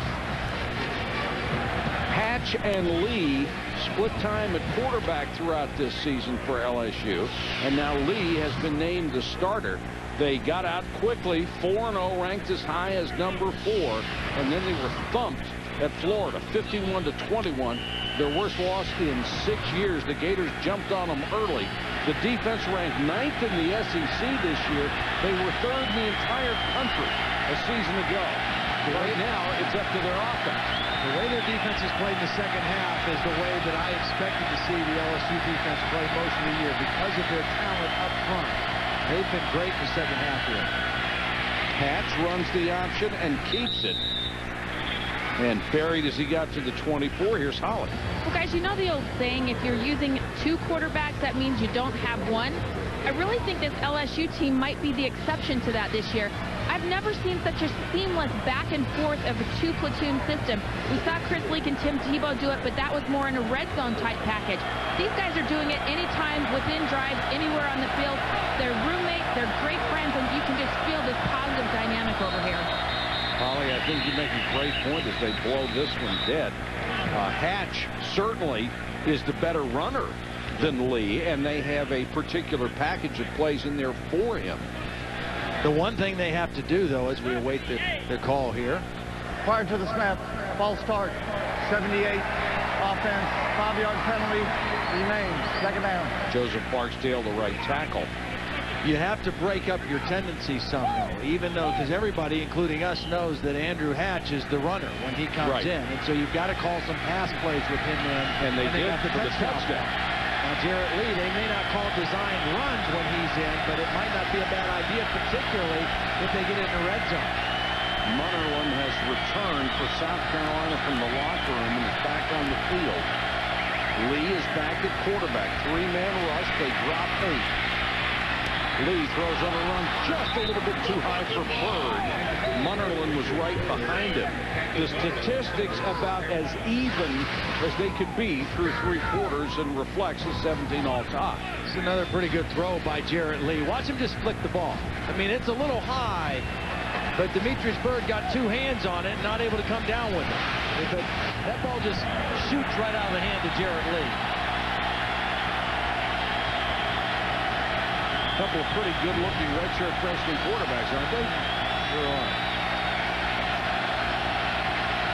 3rd down and long. Blitz coming. Lee throws over the middle, tipped it, almost intercepted.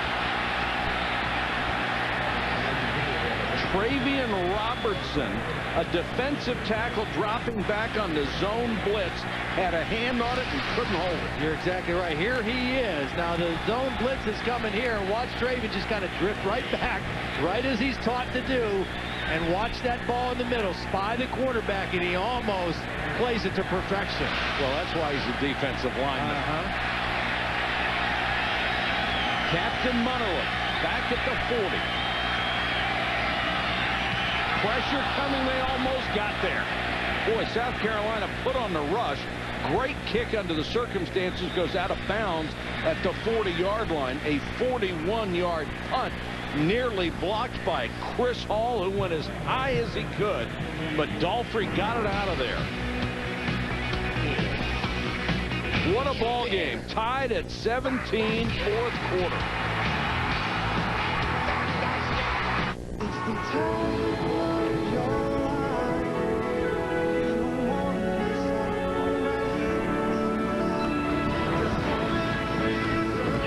When you think about it, there's so much in life worth celebrating. And beginning January, you're invited to join us at one of our parks on your birthday, absolutely free.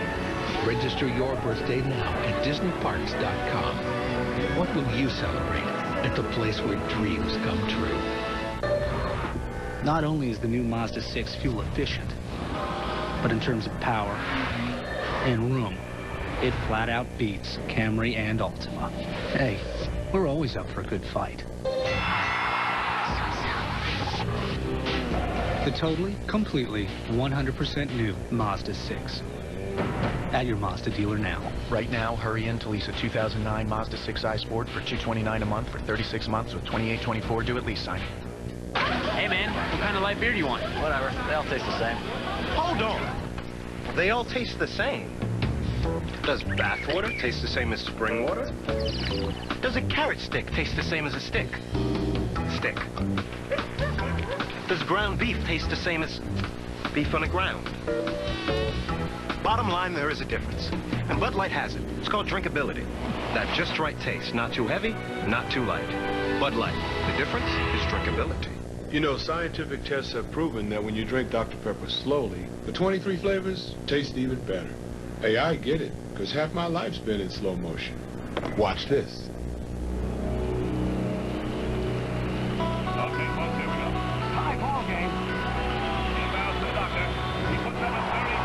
Slower is better.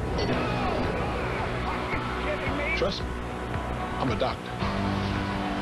That's the finish, Dr. J, right here.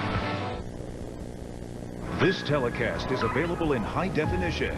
Brought to you by Pioneer's new Kuro. Welcome back to Columbia, South Carolina. Quite a ball game. 17 all. Steve Spurrier wanting his Gamecocks to get some points. Garcia airs it out and wide of Kenny McKinley. Garcia pass. Gary Beckwith, the middle linebacker, has been sitting out lately. The young man who came back from a knee injury last week, and they have been trying to keep the fluid out of that knee. Had to drain it earlier this week. Well, they really admired his courage last week. Felt he maybe came back a week too early last week. He was injured September the 13th, and he missed a few games. He wanted to play last week against Florida. He's not back 100%. and out of the ball game right now. Is a very talented player. This ball caught at midfield as McKinley goes down. The LSU players contending it was incomplete. Boy, this was close to being a trap. It was a low throw. Look at that ball nose down. McKinley got his hands under there. Wow. Well, that's another close one. If the ball touches the ground by rule, it's incomplete. Boy, McKinley did an outstanding job. He had both hands together underneath that football. I'm not sure the ball did hit the ground. Well, you don't break Sterling Sharp's record without having great hands and great skills. Tyson Jackson is the player down for LSU. I can't remember a game where so many guys have been slow to get up. Two very physical football teams. It's not a hot evening. It's very cool out there this evening, but two very physical teams. We've seen some guys with cramps. We've seen some guys with more significant bumps and bruises. Jackson up and able to leave the field under his own steam. Came into the ball game the team leader with 2.5 sacks, added 2 more tonight.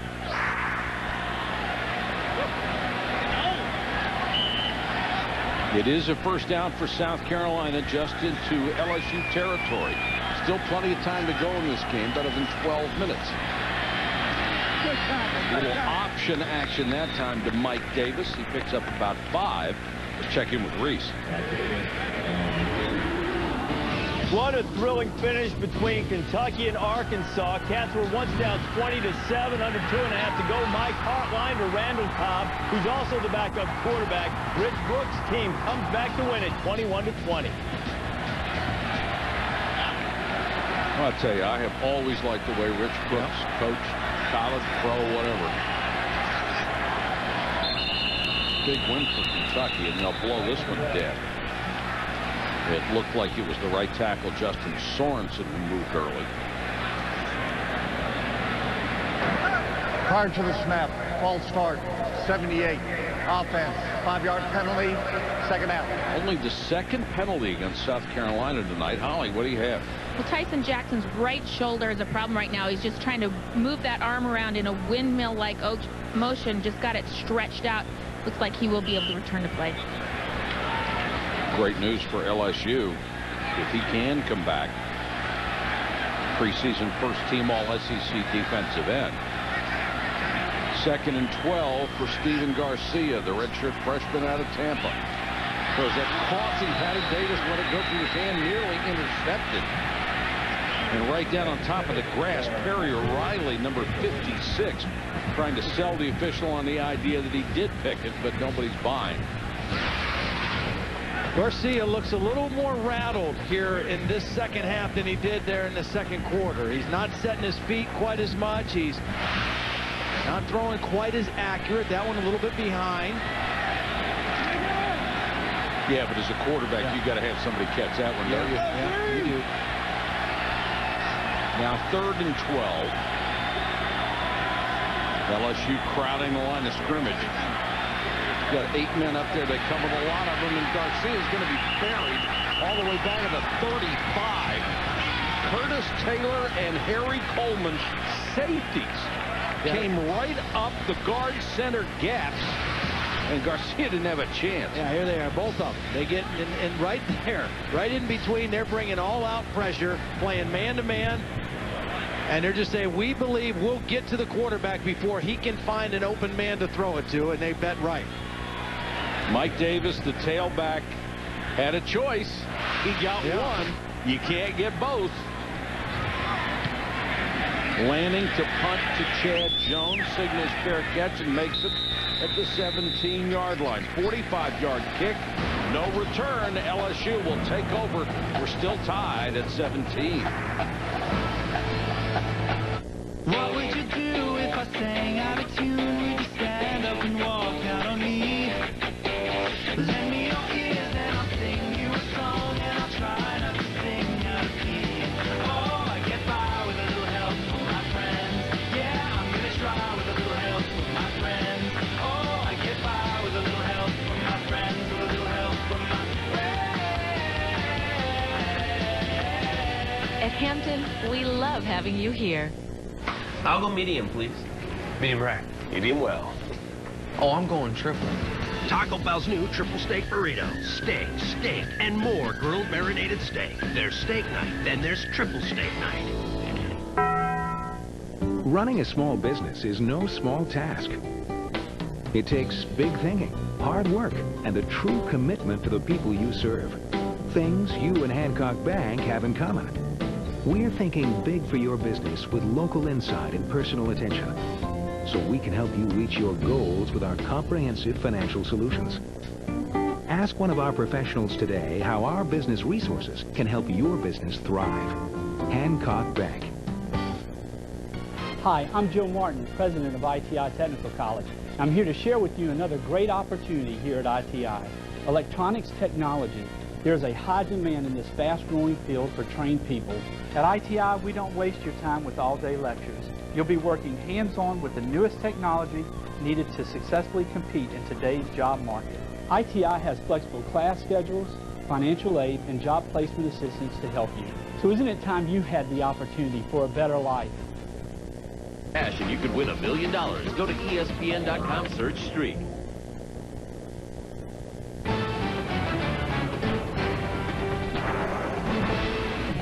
ESPN's College Football Primetime is presented by Hampton Hotels. At Hampton, we love having you here. And in part by Taco Bell. Think outside the box. Welcome back to Columbia, South Carolina. 17-17 in the fourth quarter. We have 10 minutes and 40 seconds to go. Big SEC ball game. LSU lost its first game a week ago.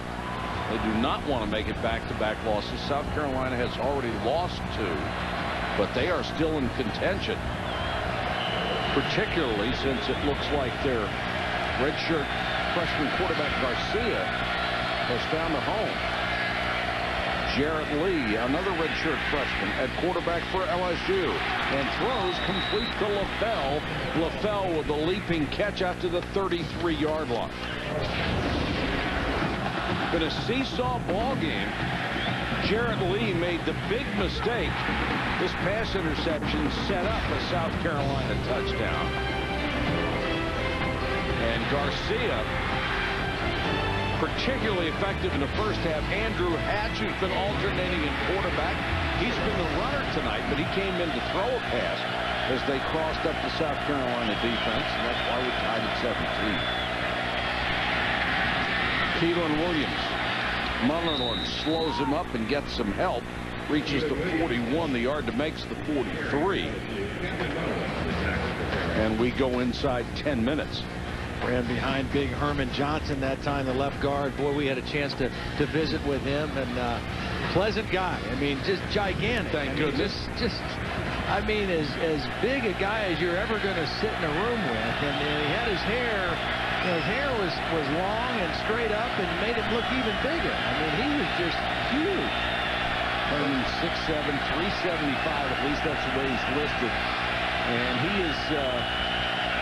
his teammates say he's the funniest guy on the team. Well, they'd say that anyway, wouldn't they? You wouldn't argue with it. He told them to. Lee on the run, throws, has a man wide open, LaFell. The 30, the 25 to the 24, and Brandon LaFell got lost somewhere in the middle of the defense. There is a flag down, though. Offense, 2 players moving, never got set for 1 second. 5-yard penalty, second out. But that's coming back.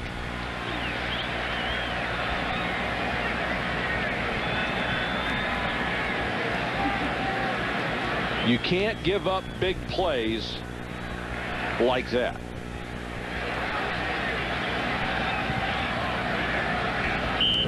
Well, you got to have everybody set for at least 1 second before you snap the ball. And Keelan Williams, the back, was moving before the snap and was not set. A tough break for LSU.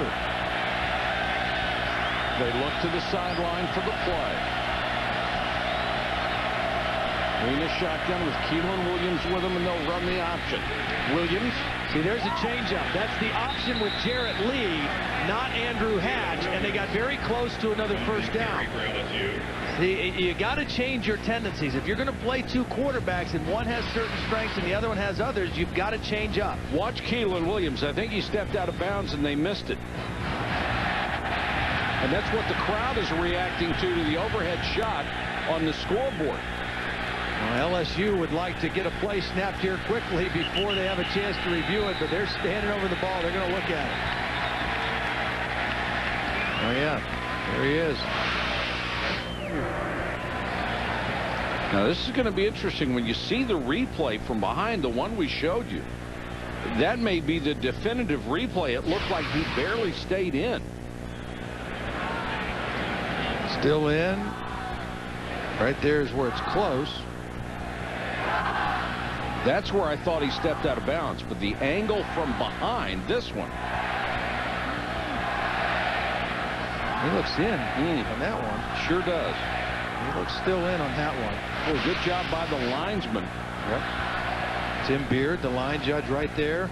Thomas Ritter, our referee tonight. I think he's done a nice job. I actually saw him do something earlier in the game or in the last South Carolina possession that really impressed me, of a guy who's got control of the game and is trying to help a young player make a good decision. Something he did with Stephen Garcia. Here's a look at the foot of Keelan Williams, who is getting a lot more playing time tonight than he had previously. Only 17 carries coming into the ball game tonight. That looked like he was in. I think so.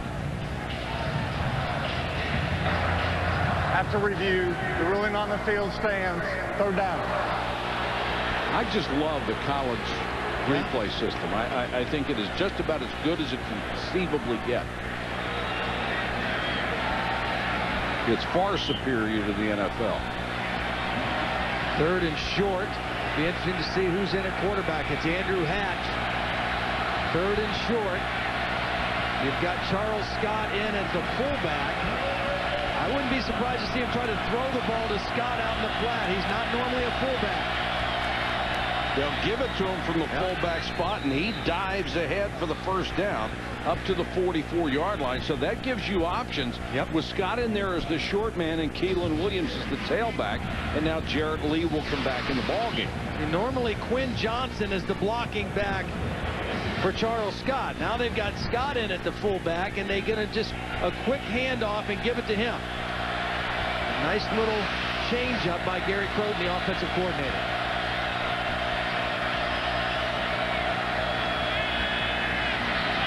Lee with time intended for Bird, and Bird makes the catch inside the 20. They've run that same pattern 3 times. They finally hit it.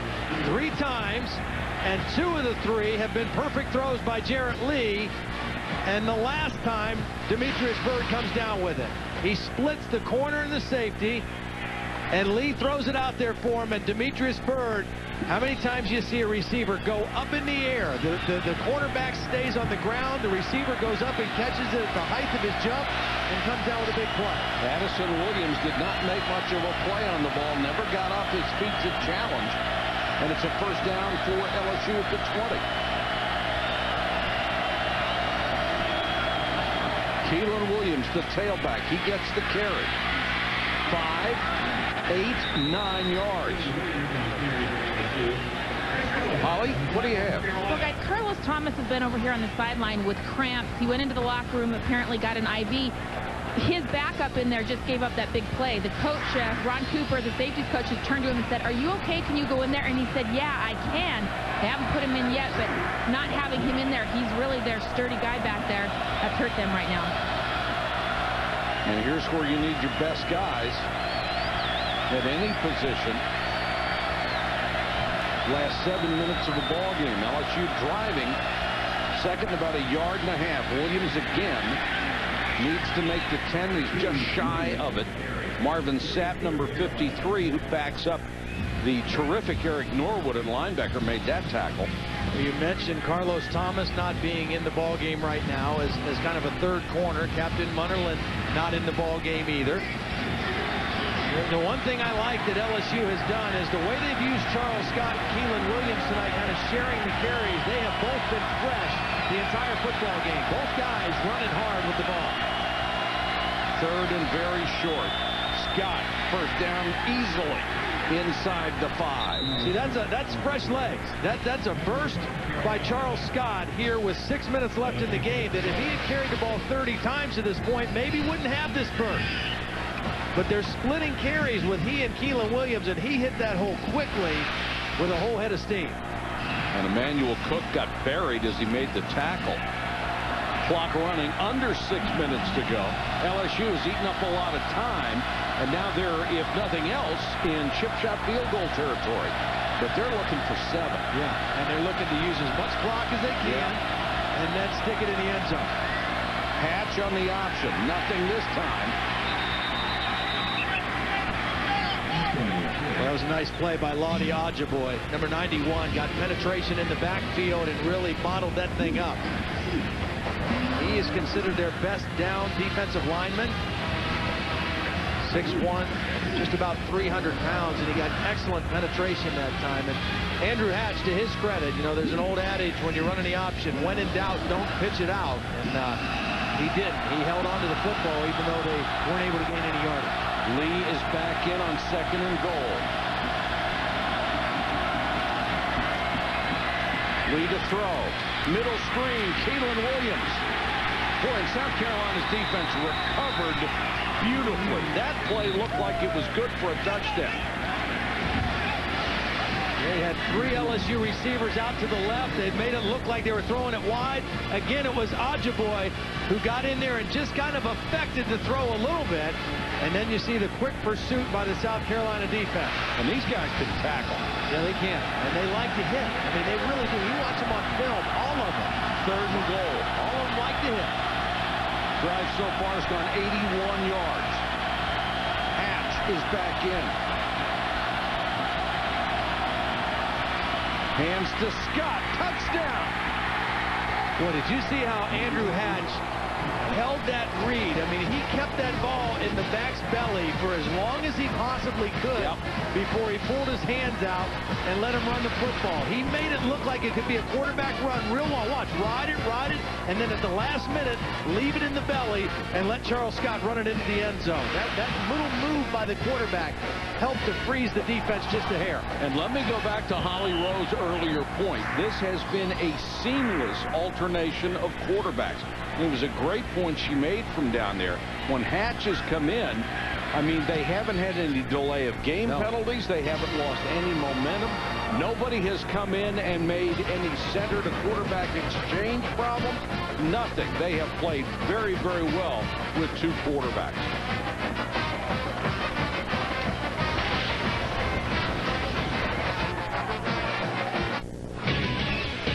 After the game on Sports Center, see whose BCS ranking takes a tumble after today, what the Cowboys players believe is the reason Tony Romo won't start, and do or die for Boston. Post-game, everything as soon as it's over in Tampa Bay.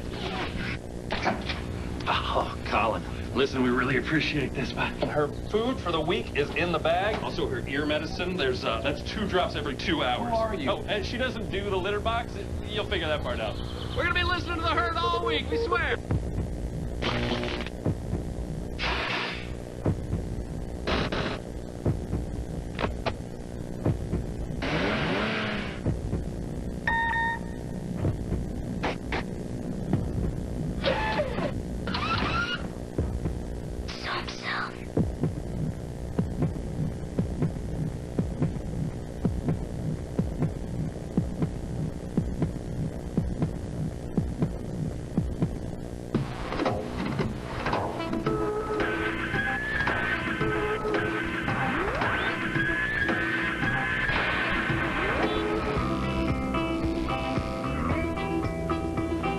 Renew your skin with the Schick Quattro Titanium Trimmer. 4 blades with titanium stay sharp to reduce irritation. An edging blade adds precision, and the built-in trimmer makes it easy to maintain your look. Schick Quattro Titanium Trimmer. Free your skin. I'm not sure I want to do this anymore. I'm done with you. The distance. It takes its toll. I need to go faster. I don't know. I'm at a crossroads.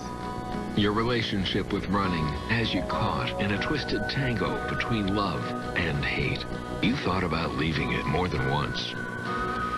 Renew your love for running. The New Balance 805 and exclusive 830 running shoes. I guess I'm not done with you yet. Now at Dick's Sporting Goods. Let's take a look at the ESPNU All-State Standings review. It's not like last week when everybody was getting knocked off. You see only number 9, Brigham Young, was a loser this week to TCU. The BCS standings, the first one comes out tomorrow, and it will more than likely reflect Texas, Alabama, Penn State 1, 2, 3. And you know what's interesting? The last time Texas, Alabama, and Penn State were simultaneously ranked in the top 5 was the preseason poll of 1979. That's amazing. It is. Captain Munnerlyn up to the 33-yard line. They will start from there. There's plenty of time for South Carolina. They have all 3 timeouts and 4:10 to go, so they can run anything on offense they want. They can afford to be very patient, but they do need a touchdown. Look at the yardage for South Carolina in the second half. Only 42 yards. Part of that is their inability to run the football with any kind of success, and then LSU's defense really turned it up in the second half. They played much differently than they did the first half. The last 16 yards, South Carolina's gained only 11. Oh, what a shot. Mike Davis is just creamed by Kelvin Shepherd. But it starts with the pressure up front. I mean, the pressure, the pocket collapsed so quickly on Stephen Garcia, the rush by Abdallah, and they're right there. Alim in with the pressure. Tyson Jackson getting after the quarterback. It's an incomplete pass, so it's 2nd and 10. He's fortunate he didn't catch it. They would have lost 4. Now they're going to blow this play dead. There was movement up front. Who won?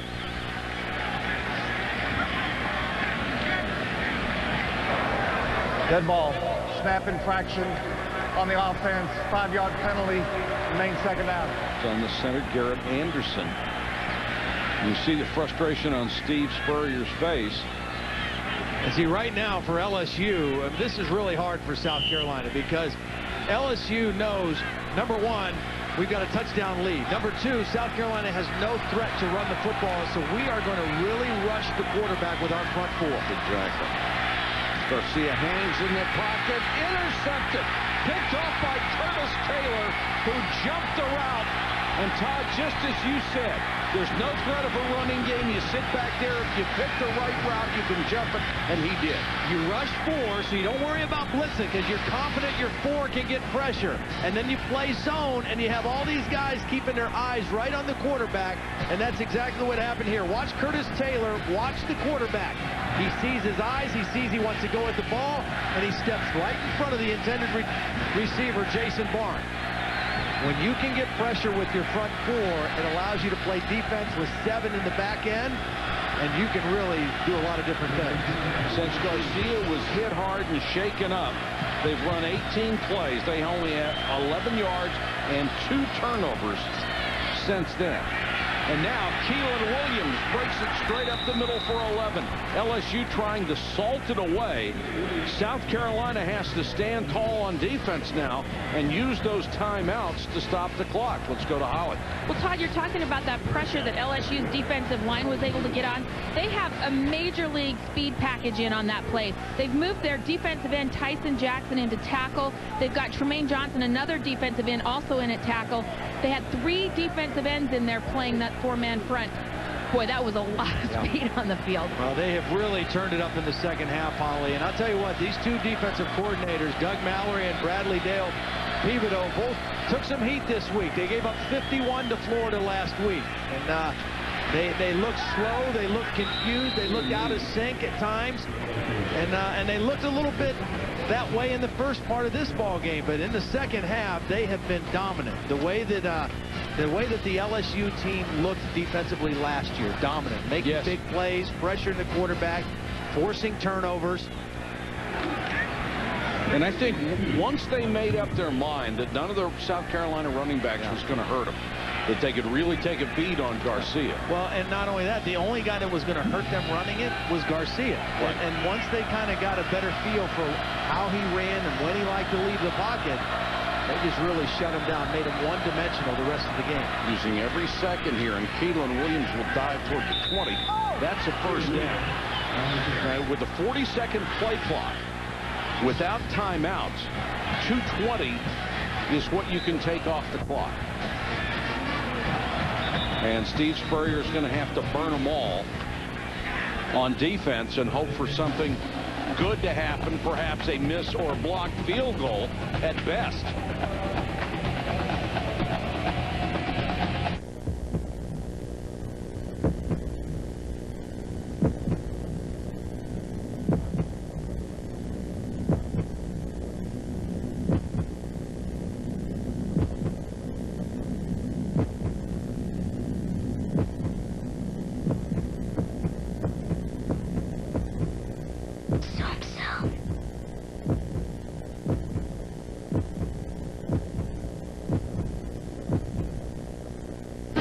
Now, from director Steven Spielberg, Indy is back, and it's a non-stop thrill ride. Don't think we want to go that way. Indiana Jones and the Kingdom of the Crystal Skull. Own it on DVD and Blu-ray today. Now you see me? Now you don't. Now you see me. Now you don't. What you are seeing is how much farther, wider, and better you'll see with Silver Star Ultra headlights from Sylvania. Because the next time you see me, I may not be alone. Headlights dim over time. Remember, always replace in pairs. See farther, see wider, see better. Silver Star Ultra headlights from Sylvania. The weather situation is much worse. A storm is gathering. Look at that thing. This is a beast of a storm. This is go time here. And the chase is on. Go. It's all about being in the wrong place at the right time. Get right next to this thing. Get in the car. This tornado is catching us. Storm Chasers. Visit discovery.com/stormchasers for listings. After the game on Sports Center, see whose BCS ranking takes a tumble after today, what the Cowboys players believe is the reason Tony Romo won't start, and do or die for Boston. Post-game, everything as soon as it's over in Tampa Bay. Coming up next on ESPN at Sports Center, some of the stories they'll be following. Will there be a shakeup at the BCS? Doubt it. Do or die for Boston, and the Cowboys talk Romo. Better than talking Tio. Yeah. Had just Or about Ocho. enough. Tio or Yeah. Ocho? No, I can go for Ocho. Tio, I've just had enough. Enough is enough. South Carolina with 2 timeouts left, and they're going to have to use them on defense. They found something in the middle there with Scott. He's been able to lower that shoulder and burrow for 5, 6, 7, 8 yards every time he's touched it in the fourth quarter.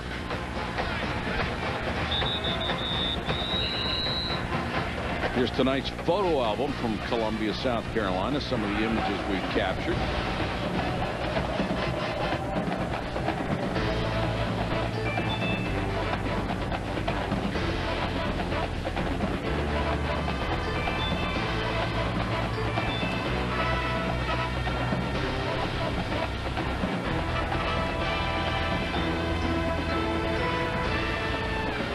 Quite a comeback for LSU, actually. It looked like South Carolina had all the momentum, everything going for it, including a big home crowd, but LSU has stood up.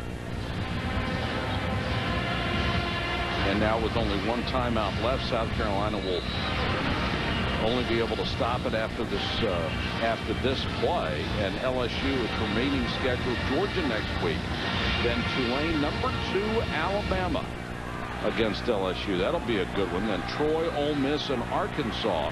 So LSU still has a chance to rack up a great record this year. Hatch is back in. Second down, call it 6.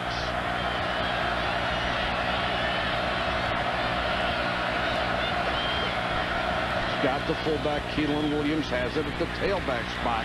And he's got a first down, and that's going to do it.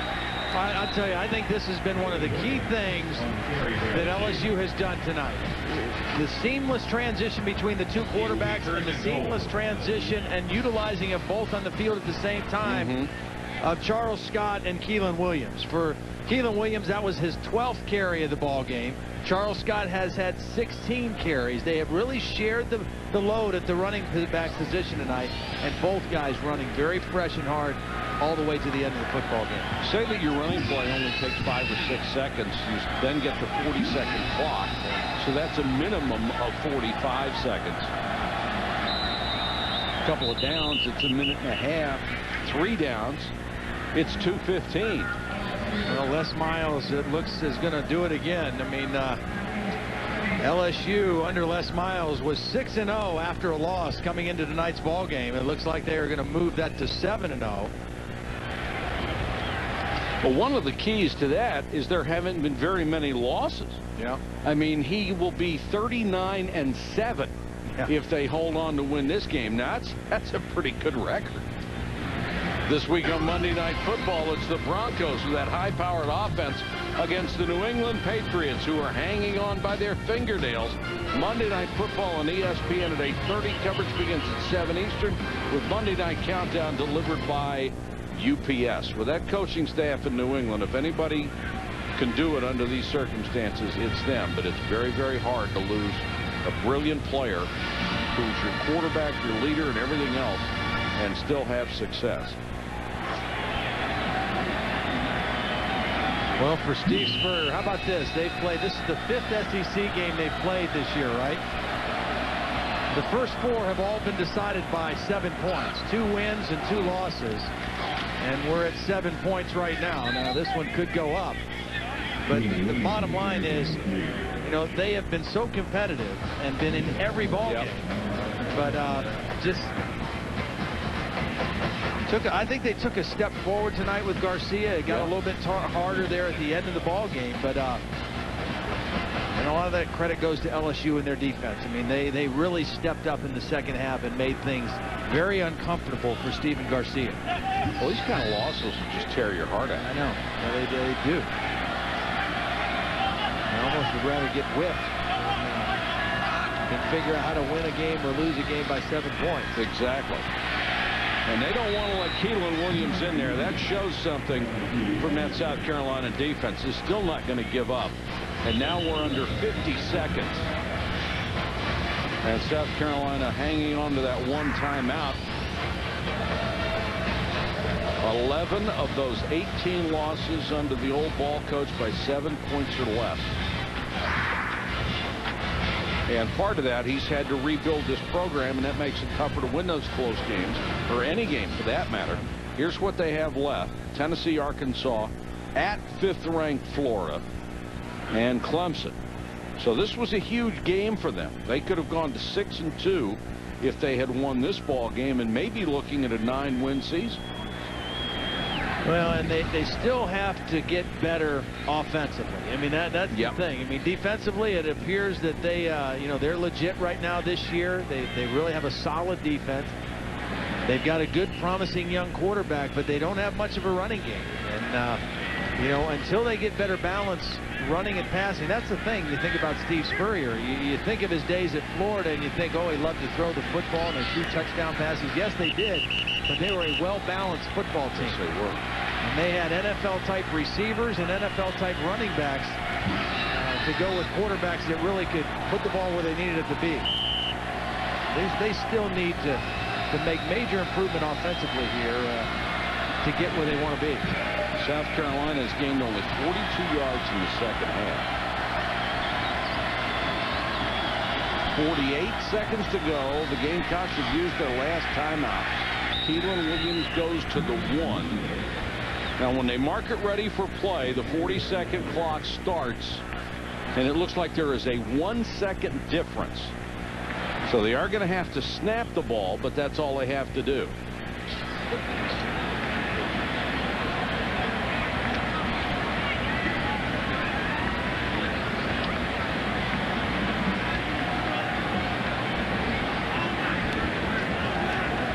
Snap it and take a knee, and the game is over. Well, a tough loss for South Carolina, a very gritty win for LSU. After a 30-point blowout in Gainesville last week, they went back to fundamentals.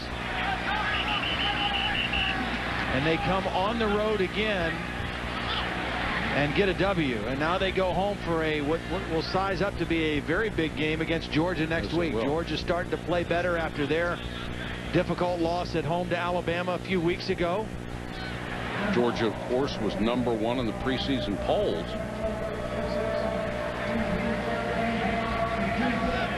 They'll put 2 seconds back on the game clock, and all LSU has to do is avoid a disaster on the snap to preserve this victory. And Les Miles will rack up another win on the road, and they get a nice comeback from that 30-point loss a week ago that stunned them against the University of Florida when the Gators jumped on them so quickly that it certainly took them out of their offense and much of a chance to respond. And Hatch takes a long time to take a knee, but eventually does, and LSU will get out of Columbia, South Carolina with a hard-fought victory.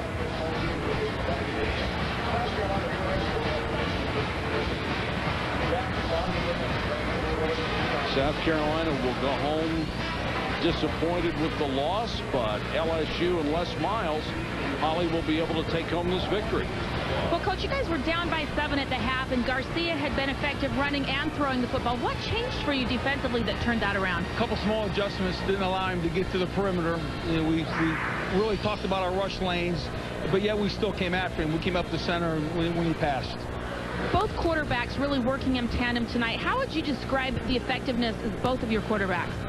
Well, you know, sometimes we made a couple mistakes. I'd like to have those plays back, but I think both guys showed poise and played well. I'm really pleased with how Hatch managed the back end of the game. Both of your running backs, too, Keelan Williams and Charles Scott, very effective tonight. Also another 1-2 punch there. What would you describe their performance? Well, timely. It's what we needed. You know, we needed guys to step in there and make big plays. All right, thanks, Coach. Thanks, Hal. Big game in the SEC. LSU pulls it off on the road. The final score, number 13 LSU 24, South Carolina 17. Coming up next on ESPN. Stay tuned for Sports Center. And for a wrap-up of this game, catch us on ESPN News in just a few minutes. This has been a presentation of ESPN, the worldwide leader in sports. Our thanks to Ken Dennis, who directed tonight's ball game. For Todd Blackledge, Holly Rowe, and our entire ESPN crew, this is Mike Patrick. Good night from Columbia.